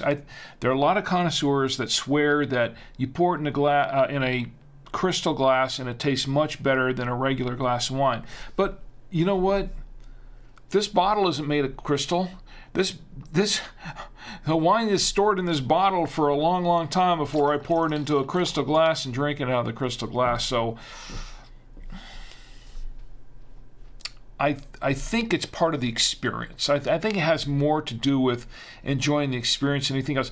Now, there are a lot of people who disagree with me. There are a lot of people who are. And look, I use a crystal glass. I've used a crystal glass almost since the first episode, and there were a couple of episodes where I substituted a regular glass for it if the crystal glass wasn't available. However, I can't say that it was any better or worse out of a regular glass. Now, I will tell you that wines don't do that well in a paper cup. I mean, you get that little bit of smell, and I think that's part of it too. You get the wine to really enjoy the smell, the aroma of the wine, and the taste of the wine. You don't want the wine to be tasting like out of a Dixie cup or something. You don't want it to taste like wax paper. You know, it's going to take away a little bit out of the taste and out of the enjoyment of the wine. So yeah, obviously, if it's a paper cup, yeah, it's not going to. That's not going to be a very enjoyable experience. However, between glass and crystal, I think it's more, just personally speaking, I think it's more a matter of class, adding class to the experience than anything else. But I do love my crystal glasses. I really do. So we got another clip coming up here. This one is not that long either, but this is kind of interesting. This is and you can tell how things were progressing after the first episode. You can tell the difference there. And by episode 15, I had a lot of the elements in place from the set. So here's a clip from episode 15. Welcome, everybody. Welcome to Drink with Rick on the Saturday Night Winestream. Tonight, I have a very special wine we're going to try. This is called Tradition, and it is a red wine, a somewhat mysterious red wine right now. We're trying to figure out exactly what is in this wine and who makes it. And this actually came from Wine Store. I tried out a little bit of it, just a little tasting Thursday night, and I thought this should make an excellent wine to try out. This wine, though, we weren't really sure what was in it. They didn't know exactly what was in it. It's some sort of a red blend. We're going to find out tonight. I actually did a little research on it just before we started the show here, so we're going to explore that a little bit. We're going to try it out and see how it pairs out pairs up with the foods that we have tonight. And it turns out that the Clark brothers, the Perry and Eddie Clark, I believe, they're from St. Helena, and they're in a winemaking family. It goes pretty far back, and they've got apparently one of them. I think Eddie's the winemaker, and Perry is he's a general manager at the family's original winery in Amazetta. Now, apparently, and they've been making these wines for a while, and apparently Eddie is married to Jenny Wagner Clark, who just happens to own the Caymus family wine. Now, if you've seen some of the wine streams in the past, I have just sort of gushed over Caymus. I have a 40th anniversary Caymus wine that I opened at an event. I think it was Thanksgiving a few years back, and I kind of wished I hadn't opened it because now I don't have it anymore. That was the one that was definitely one to keep. It was a keeper wine for a while, and it was very, very good. I was really impressed with that wine. Thing is that wine was about $100 a bottle at the time that I drank it. So it's a pricey wine. Anyway, so the fact that this is somehow related to the Caymus wines is I'd say it's rather exciting. I think it's rather exciting, and I'm looking forward to trying this wine because if it's anything close to anything from the Caymus winery, it should be really, really good. So that Tradition, as I said before, I have tried other wines that were kind of from this winery. That was one of them, the Traditions wine, and it was actually pretty decent wine. And as I recalled, it was a little on the bold side too, but it was decent. And that kind of gets me back a little bit to what I was talking about before, about how some of these wines, if it tastes similar to Caymus, might be a little bit closer to that than you think. And I'm not going to go into that tonight, maybe for another time, because we're running short on time, and I've got more clips to show you and a film, the Super 8 film, the world debut of Eardrum Operation, and I'm going to show you how to make Leprechaun beer. I want to make sure I get that fit in, and we don't have much time to do that, do we? So let's jump right into the episode 17 clip. Now, by this time, episode 17 came along. Most of the elements of the set were in place, and I had some things down. If you notice that as we progressed, I really didn't know what to call the show, and I was sort of still figuring out how I was going to open and close it and all that sort of thing. By episode 17, though, I had some of it down. Here's episode 17. I have a brand new desk here, brand new desk in the studio. If you've seen some of the pictures, you'll probably notice that I have made some enhancements to the studio, and we have this brand new desk, really nice, a lot more area to work with.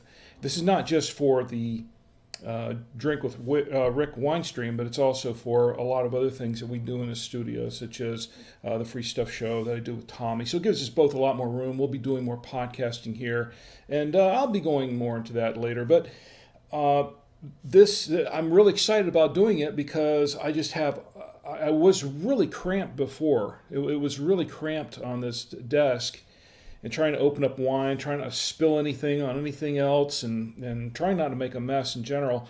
And this is a lot more spacious. This gives me more room to work with during the stream. There's a town in Idaho, I guess around Boise, Caldwell, I guess that's the name of the town. There's a road in Idaho. Apparently it's an icon to this town in Idaho. And the name of the road is Chicken Dinner Road. I'm not kidding. Okay, this is not a joke. This is real. This is for real. There's a road. Now, of course, I've seen a lot of crazy town names and things like that, but there's a road called Chicken Dinner Road. And I'm not making this up, really. Chicken Dinner Road. And so this road, apparently it's a popular road there. I guess it would be. If you like chicken dinner, it's chicken. Apparently there's a story behind this. Okay, there's a story behind why it's called Chicken Dinner Road, and I'll get to that in a minute. But PETA apparently has caught the attention of PETA. And PETA sent a letter to the mayor of Caldwell asking them to change the name of Chicken Dinner Road to Chicken Road. And the reasoning for this, and I'm going to quote them here, right on their own website, I'm going to quote them. In this letter, they go, just like dogs, cats, and human beings, chickens feel pain and fear and value their own lives, says PETA Executive Vice President Tracy Riemann. PETA is asking Mayor Nenkolas to change this road's name to one that celebrates chickens as individuals, not as beings to kill, chop up, and label as dinner. Before I comment on this, I need to have some more wine because I need it. Okay, this is just over. I mean, this is just way over the top. It's just way over the top. Chicken Dinner Road. Okay, this is how they got the name. Chicken Dinner Road became Chicken Dinner Road because apparently, according to the locals there, they were trying to get the road fixed at some point. I guess they had to have it resurfaced or retopped. Apparently, they were in contact with the governor at the time. Governor C. Ben Ross, I think is who it was. He was the governor, and they were appealing to him to see if he could use his clout, to his influence there, to see if they could send a road crew down and get the road fixed, because it needed to be fixed. Well, apparently the way they did this to get his attention was they offered him a fried chicken dinner. They said, look, we'll give you a fried chicken dinner if you will pay attention to us and come down and fix this road. Well, here's the thing. First of all, I think the governor, as I understand the story, the governor really didn't have this was something that the county had to do, and the governor really didn't have much say in. So there really wasn't much you can do about it. But I don't know if he ever actually got his chicken dinner or not for doing that. But apparently that's the story behind it. So based on that story, I guess that's how the road got its name, Chicken Dinner Road. A chicken dinner to fix the road. Okay, yeah, That's fine. That's good. You know what? It's a cute. Whether or not the story's true, I don't care. I mean, because it's folklore. It's a cute story. I mean, it fits. And you know what? I think that's kind of interesting. This is Americana. You know what I'm saying? This is an example of what Americana is. There's so many.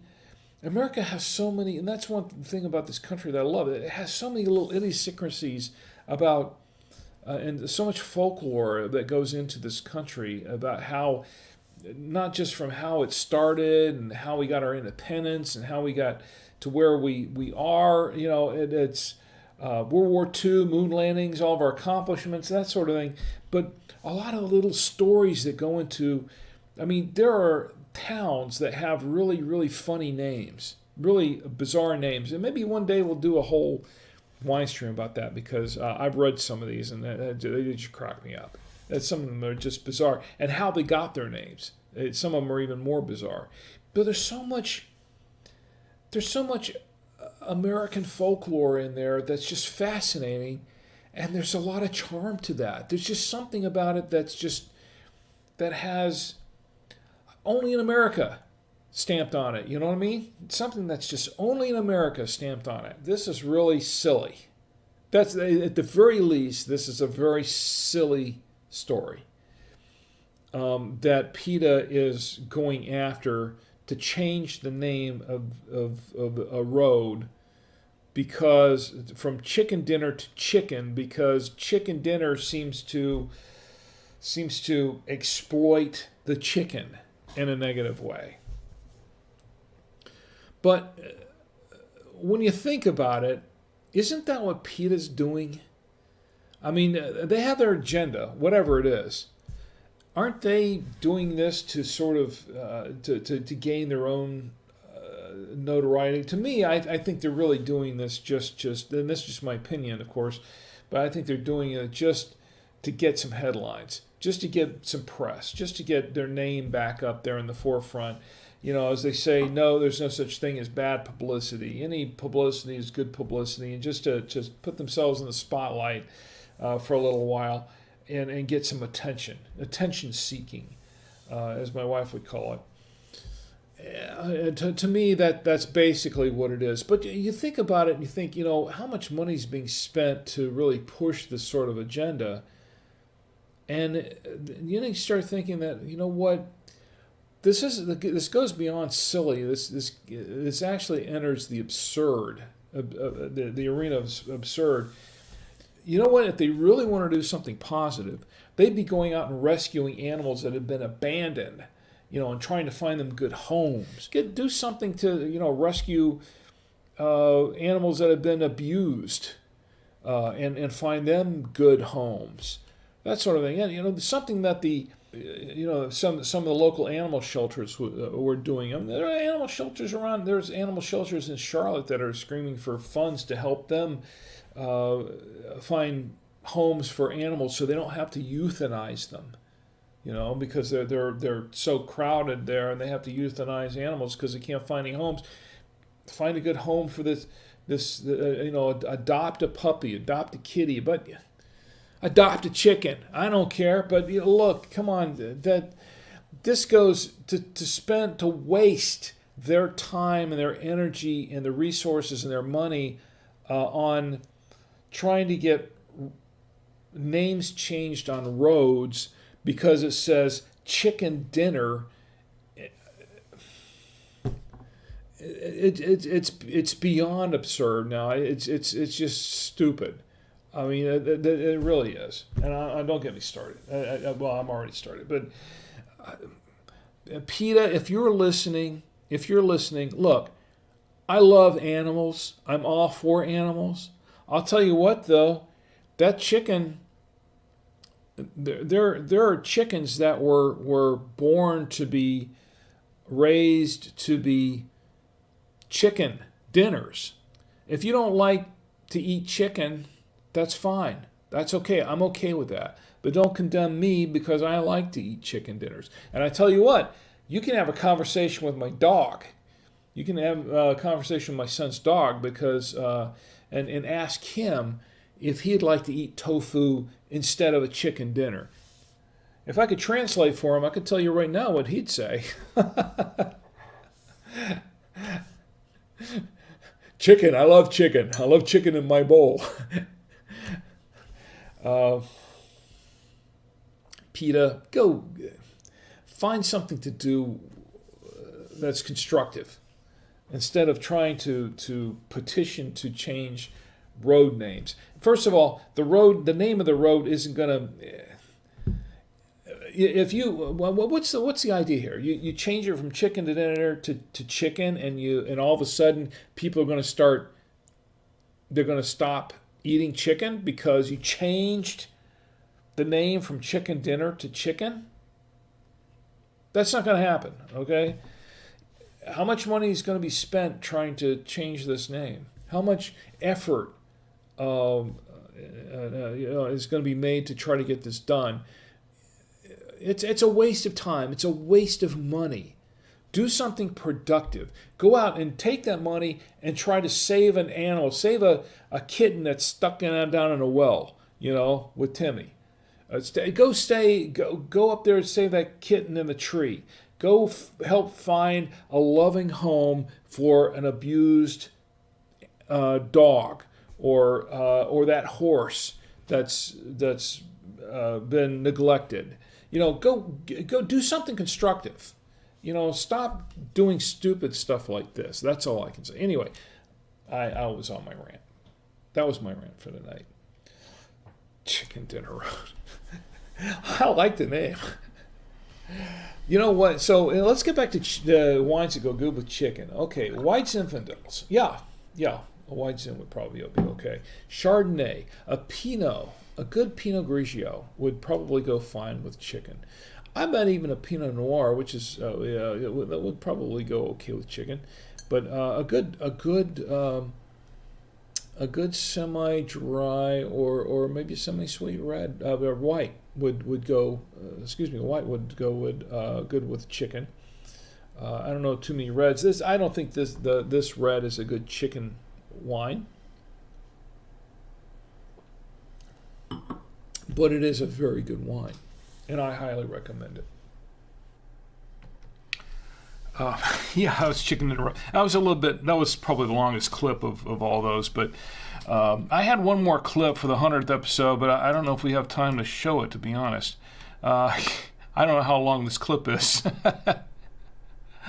Yeah, it looks like it's about 5 minutes. It might be too long. I'll have to wait and maybe show it at episode 501 or something. But by the time episode 100 rolled around, it was we were on a roll. By the way, the Chicken Dinner Road, the epilogue to that is that I just found out that the mayor of the town, I guess they did put it up for a vote, and pretty much the mayor said, nah, we're not going to change it. It stays Chicken Dinner Road. So PETA, they kind of lost out on that one. Anyway, I'm going to catch up on chats here for just a minute. We're all running a little bit on the late side, but I still want to get to the other two items here that I was going to show. And we got a couple of things. Leprechaun beer. I want to show you how to make leprechaun beer and eardrum operation. We're going to do some giveaways. I'm going to do some giveaways here for those of you in the chat, so stick around.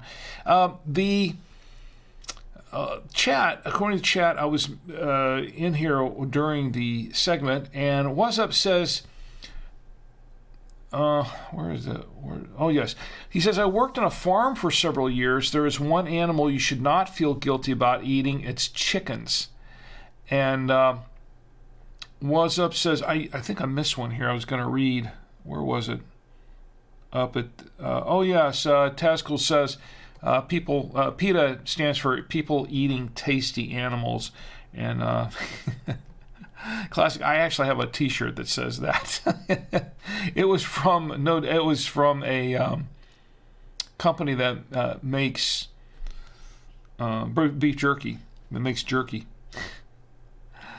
So, here's the one I missed. Taz says the chicken you're eating had a family. Me, that's why I ordered the family bucket. no one gets left behind.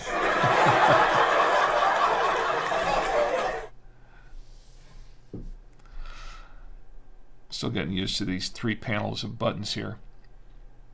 What's Up says he used to work for a chicken used to work on a chicken farm for several years, or he worked on a farm for several years. If there's one animal he should not feel guilty about eating, it's chickens. And he said that chickens reflexively want to peck at something that is bleeding. Sometimes when hens lay eggs, that process can affect where the egg is laid from and causes it to bleed. So when a chicken that has laid an egg is bleeding, the other hens would peck it to death if not caught and broken up. I have heard of that happening, actually. What's Up says, we had multiple chicken deaths caused by other chickens. So eat that chicken sandwich, is what he says. I will.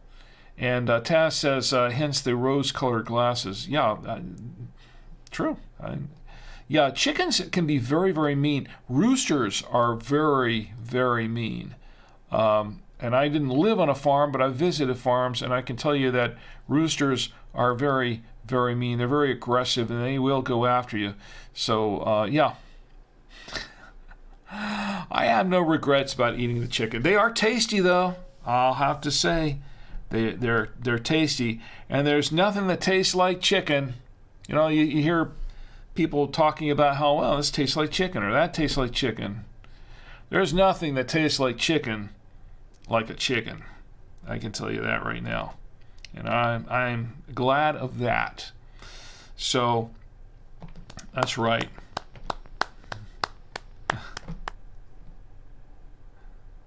I get more applause than that. Come on. Where's my applause? Anyway, here we go.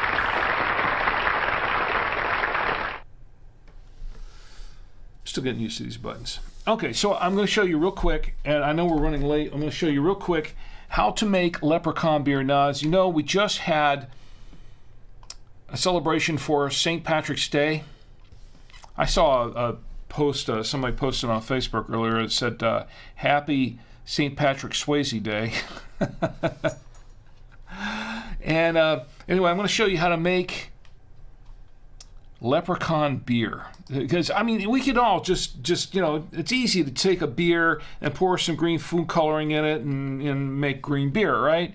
No. I'm not going to do any of that tonight. I actually was going to do that, but I couldn't find a green food coloring that wasn't a gel at the store. So we're going to make Leprechaun beer, and here's how you do it.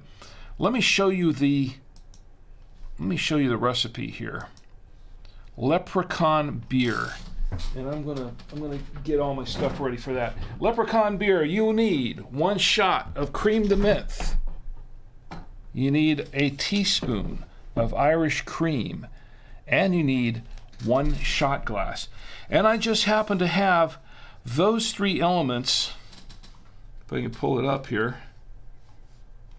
I just happen to have these 3 elements right here with me. There's the shot glasses. There's the shot glasses. Yeah, I had to put this together. This is all impromptu. I wasn't set up for this. Okay, and I have the creme de menthe. Creme de menthe right here. As you know, I love creme de menthe. We made a grasshopper a few episodes back. Showed you how to make a grasshopper. Tonight I'm going to show you how to make the Leprechaun beer.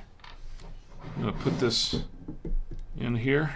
Very simple process. Let me turn this around here. There we go.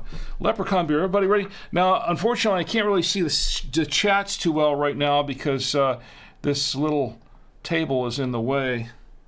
So, but I'll get to the chats as soon as I do the beer, making Leprechaun beer. So here's how it works. Oh yeah, I almost forgot the Irish cream. I have here a little bit of Bailey's Irish cream. I'm going to open that up now. Get that ready. Okay, a little bit of Bailey's, and I need a little teaspoon here. There's the teaspoon. All right, so what we do is we fill up the shot glass almost all the way, not about 3/4 of the way. There we go. I think it's about right. We fill it up just a little bit. There we go. All right. And then we take the Bailey's Irish Cream and the spoon. Let's see if I can do this correctly. Kind of got to do it very carefully. Whoops, I don't think I did it as carefully as I should have. Oh, this one, I kind of messed this one up, didn't I? Whoops. I gotta do it this way. All right, well, the first one didn't come out so good. Let's see. What to do with this Irish cream. I'm getting it all over everything. Here we go. Dump it. There we go. All right, let's try the second one. Whoop. Getting it everywhere. I have never tried this before. You're seeing it for the first time. All right, let's see. I think I got to pour it from this direction. All right, so let's pour it like this. Let's see if I can do it just right. Gotta pour it real slow.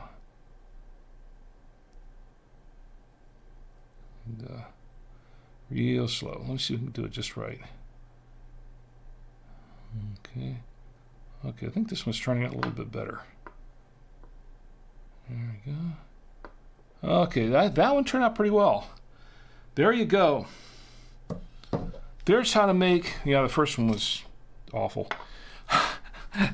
The first one, the second one though, turned out pretty well.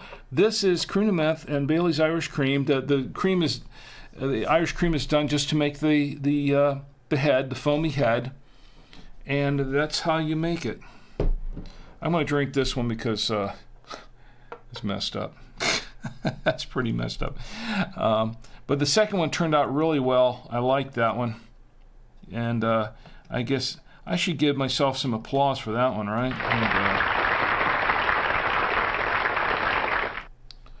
So let's see what it tastes like here. I'm going to taste this.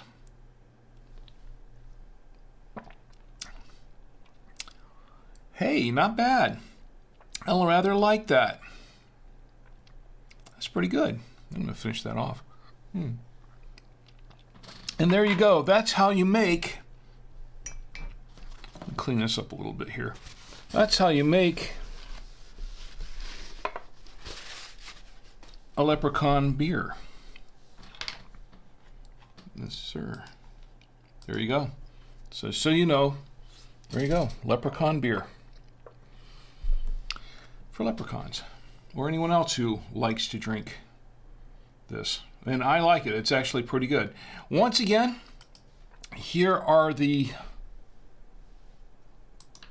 ingredients. And it's 1 shot of cream de menthe, 1 teaspoon of Irish cream, and 1 shot glass. It's pretty much all there is to it. There you go.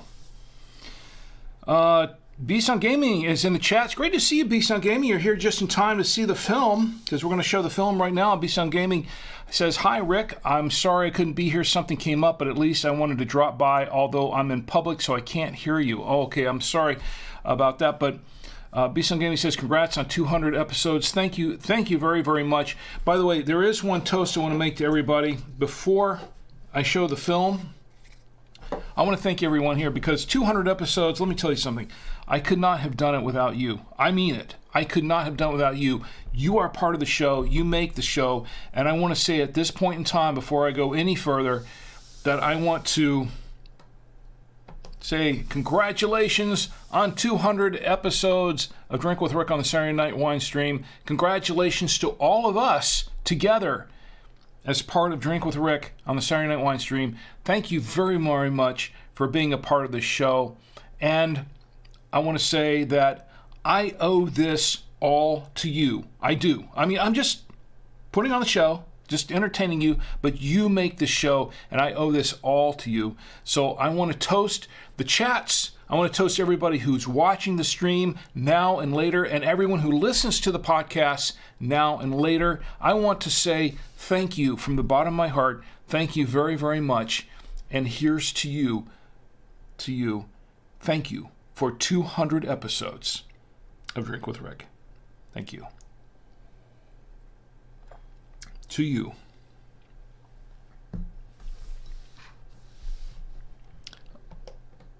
All right, so there's one more thing. Okay, we have one more thing. I did promise the film. hopefully everybody's in place you can watch the film. And Beast on Gaming, by the way, I have your prize that you won a couple weeks ago. It's just arrived this week, so I'm going to be sending this out along with any other prizes. I've got Bailey's Irish Cream all over my keyboard here. I'm in a mess for sure with that thing. Okay, but at least I got one of them to work right. But Beast and Gaming, you'll be getting yours. You probably can't hear me, but you'll be getting your prize here shortly. And your prizes, I should say. And for the rest of you, we're going to give out some prizes. We're going to do it right after the film. Right now, though, we're going to show the film. Yes. This is, I'm just going to give you a little bit of a backdrop on this. Okay, if you recall, I think it was a few weeks ago, a few episodes back, we watched, or I showed you the barbecue grill, easy foil barbecue grill. And this was something that we just shot impromptu, just for fun. And it was like it was very early. This was back in the 90s. This was before, or in 1980s, actually. This was before, we shot this on film. This was before there was a YouTube to do product videos on, okay? Long before that. And so this was basically an unboxing. So I don't know if it was the first one that anybody's ever done, but I'll say that we were probably one of the first to ever do an unboxing for a product like that. And this was before YouTube. Okay, so this film that I'm going to show you, Eardrum Operation, is very short, but this is a film that we shot actually the same night that we did the barbecue grill one. But we did this as kind of a joke, and I think you'll enjoy it. I'm going to make sure I check the chats first to make sure that everything's good in the chats. All right. Let's show this film. Chi, you've never seen this film. Ed, you've never seen this film before. I think nobody on Twitch has seen this film before. I'll answer any questions if you have them after the show, if we have time. But here we go. Without any further ado, here is Eardrum Operation.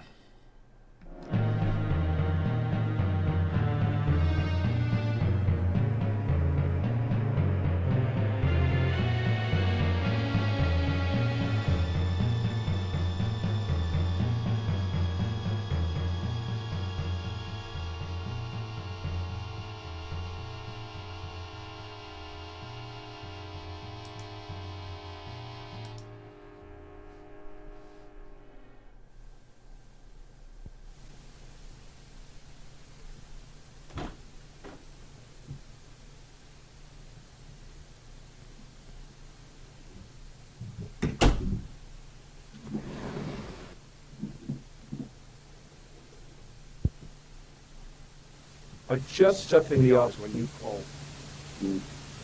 It's that unnecessary.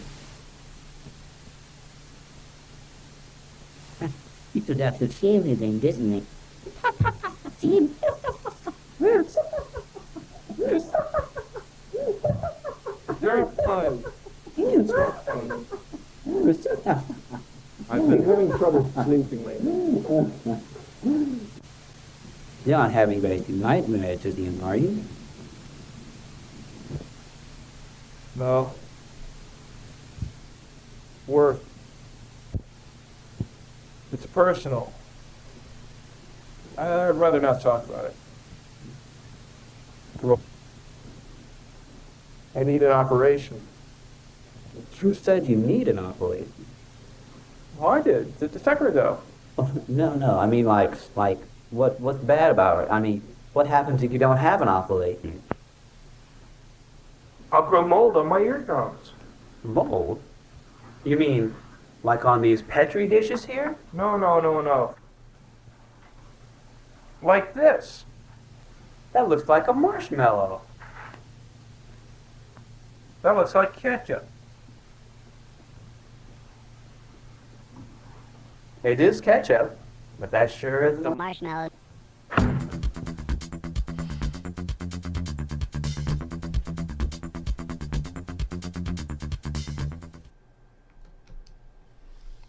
And that was the eardrum operation. Yeah, got quiet in the chat real quick. Not sure what to make of that.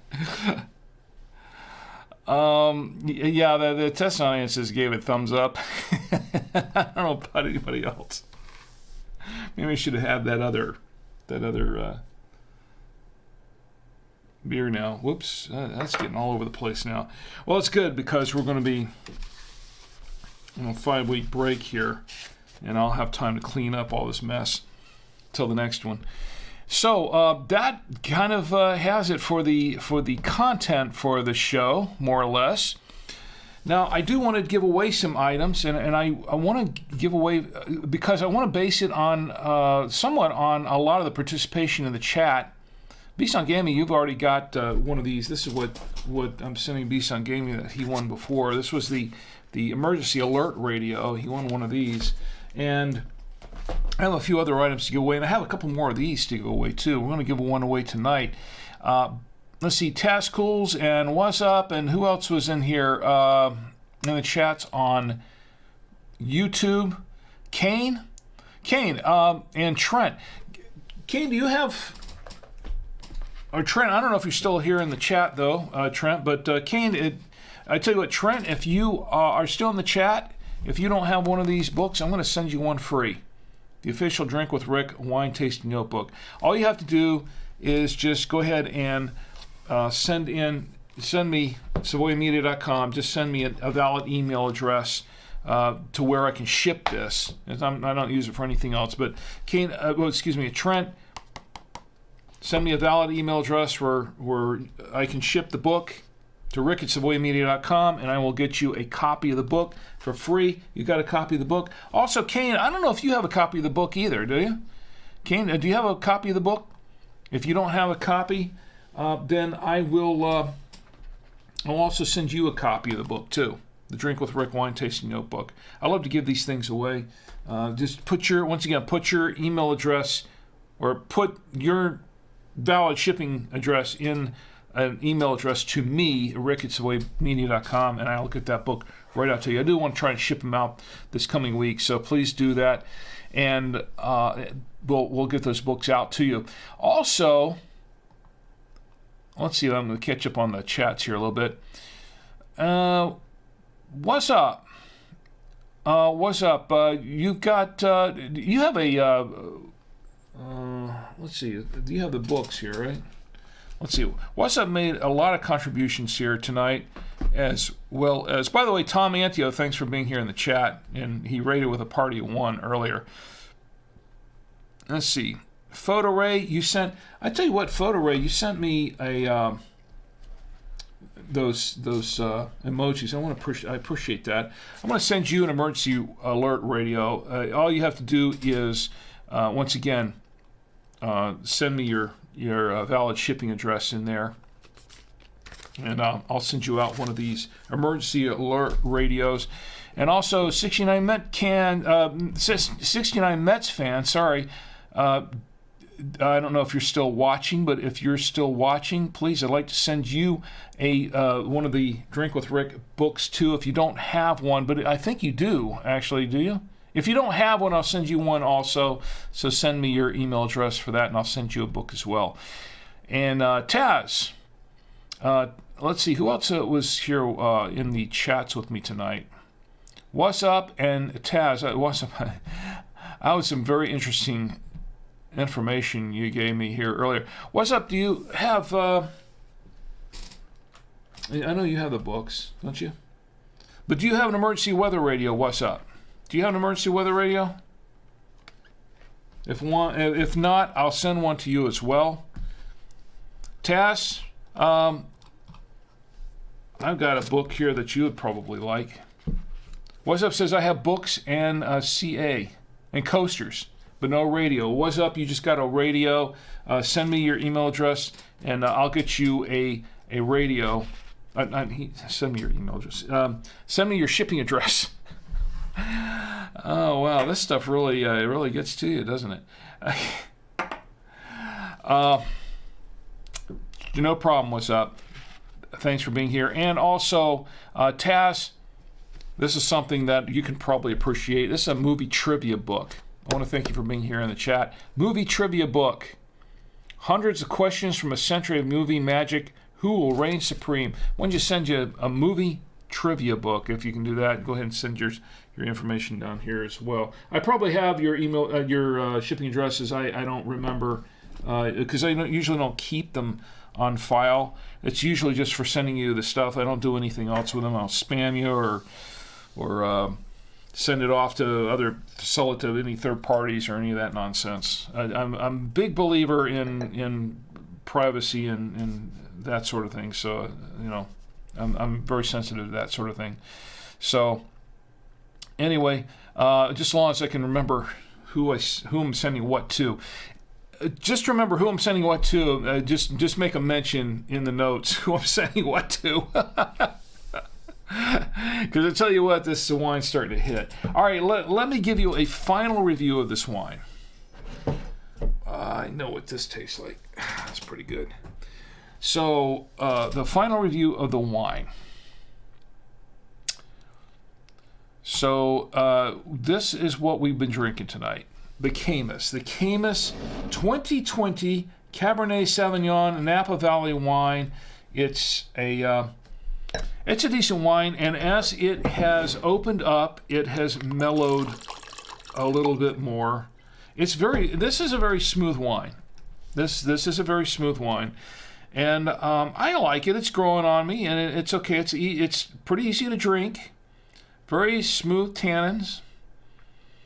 Blackberry, and it's opened up. I was getting something else here. What was it?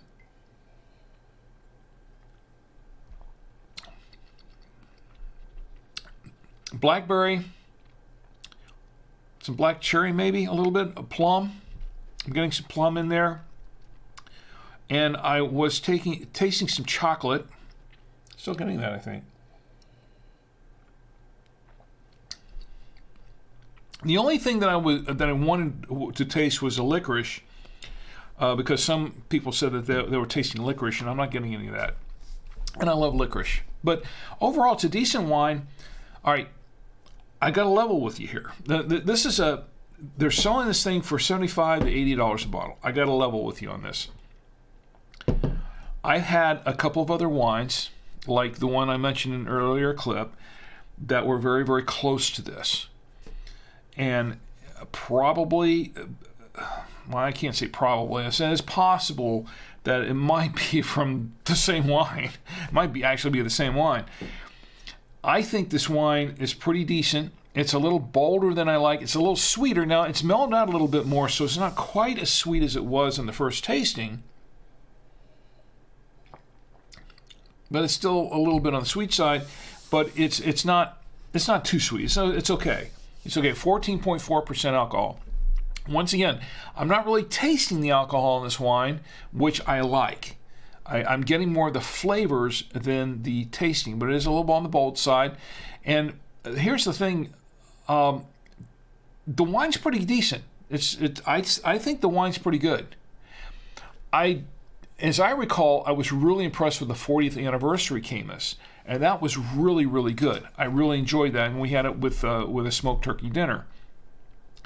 This one went pretty well with 3 out of 4 items on the plate. It went well with the burger, the 2 cheeses. It didn't go well with the chicken. This was a rotisserie chicken. I don't recommend it for that. And I have not tried it with the. I guess we should, right? I don't know. I know this is going to be too sweet. We did not try it with the 200th episode cake, anniversary cake. There we go. 200th episode cake that was prepared by my lovely wife. I should try a little bit of that. Let's go ahead and try a little bit of that real quick. Just a little bit.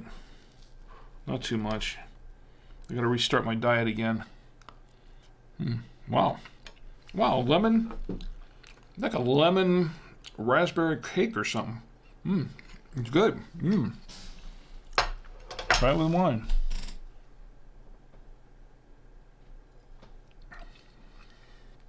Oh, well, yeah.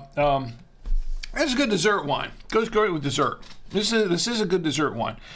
But what I will say, I like the wine. I really do. I'm not as impressed with it as I was with the 40th anniversary Caymus that we had some years ago. Maybe my tastes have changed a little bit. I don't know. But it's still a very good wine. It definitely is a good wine.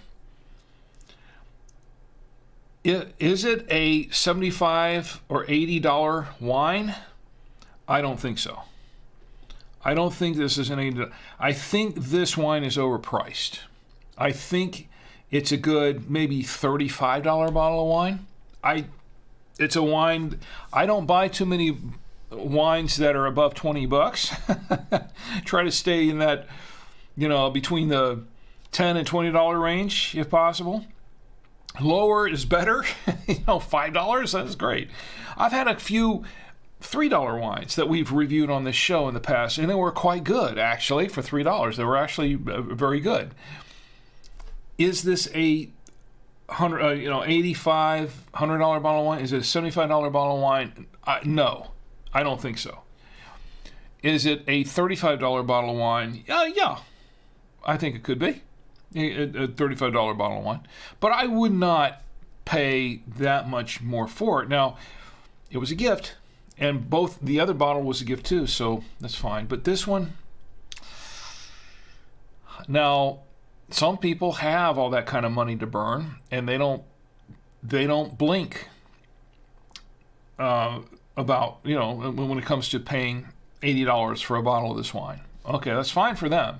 For me, though, I might pay $35 for a bottle for a special occasion that I save for a special occasion, but I'm not going to drink it on a regular basis, for that. Certainly not for $75 or $80 a bottle. Definitely not.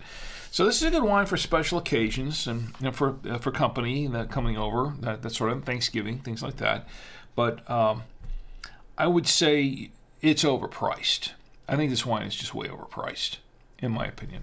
Good wine, just overpriced. And that's my final review of the wine.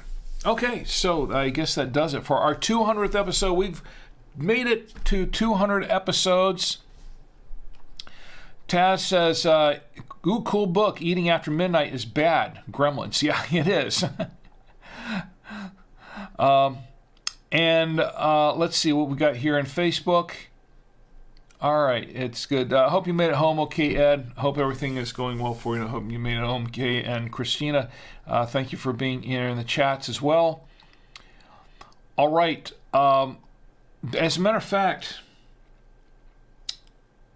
I had something else I was going to show up, but I guess we don't have time anymore. We're out of time. We are out of time. Went way over the 2 hours. Ed says, yay, 200. Thank you, Ed, and I appreciate it. And once again, I couldn't have done it without you. I couldn't have done it without any of you, actually. Thank you very much. Happy 200. I want to, at this point, bring out my good friend and sidekick, Roadkill Bill. Yes, Roadkill Bill. Here he is, right here. He's been waiting in the wings all this time. It's Roadkill Bill. Oh, you know what? Before I get to you, Bill, I just want to remind everybody that this 200th episode ends with the 4th season of Drink with Rick on Saturday Night Winestream. The 4th season is ending. The 5th season will be coming up. There will be a 5-week break. There will be a 5-week break in between the 4th and the 5th seasons. It will give me time to catch up on some other projects. I've got a couple of films that I want to show you that I've got to work on that have not been worked on for a while. I haven't been able to get to. I have a few projects I haven't been able to get to. I also have a new project that's related to this in a way, sort of a spin-off in a way. And I can't really tell you much more about it. I did mention it briefly last week, but I can't really tell you much more about it because it's still in the early stages of development. But it's kind of exciting, and hoping that it will come to fruition in May, and I'll be able to tell you all about it then. In the meantime, our next show will be Saturday on, I believe it's May 4th, right? I believe that's what it is. April and May. No, it's going to be May 6th, 2023. Okay, so it's not going to be May 4th. It's going to be May 6th. I'm sorry. I messed up my calendar here. Okay, so our next episode 201, is going to be scheduled for May 6th, 2023. And there will be a 5-week period there where I'm doing some things. I'll be adding some new things to it. And hopefully, I'm going to be adding another dimension to this show, I think. Hopefully, if everything works out the way I've got it planned. And there'll be a lot more films. There'll be a lot more videos, a lot more fun. Do some contests, maybe play some games, things like that. We're going to have some fun. It'll be some fun. And some wines, and beers, and ciders, and all kinds of other stuff. Maybe even review a coffee or tea or two. We'll see. In the meantime, I hope you enjoy the break, as I will. I'll be busy during this break getting ready for Season 5. But once again, I want to thank you all for joining me here for the 200th episode. So now, Bill, it's your turn to shine. And of course, here's Roadkill Bill with a special message. And his message is, of course, please do not drink and drive. Drink in the comfort of your home, your office, your apartment, your hotel room, your dwelling, wherever it is. Do not drink and drive. If you have to go somewhere, call an Uber, call a Lyft, call a cab, call a friend. Call someone that you trust, that has not been drinking and doesn't text on the road to come get you. But otherwise, just stay put. Just stay right where you are. It's not worth it, and this is for your safety and for the safety of all those around you. Do not drink and drive. Also, do not text and drive. That's also very, very dangerous. Right, Bill? Yeah. Because I want you to have a great week. But most of all, I want you to have a safe week and a safe time off, so you can join me here again for episode 201 to kick off the 5th season of Drink with Rick on the Saturday Night Winestream. And we can all get together and drink with Rick. Good night.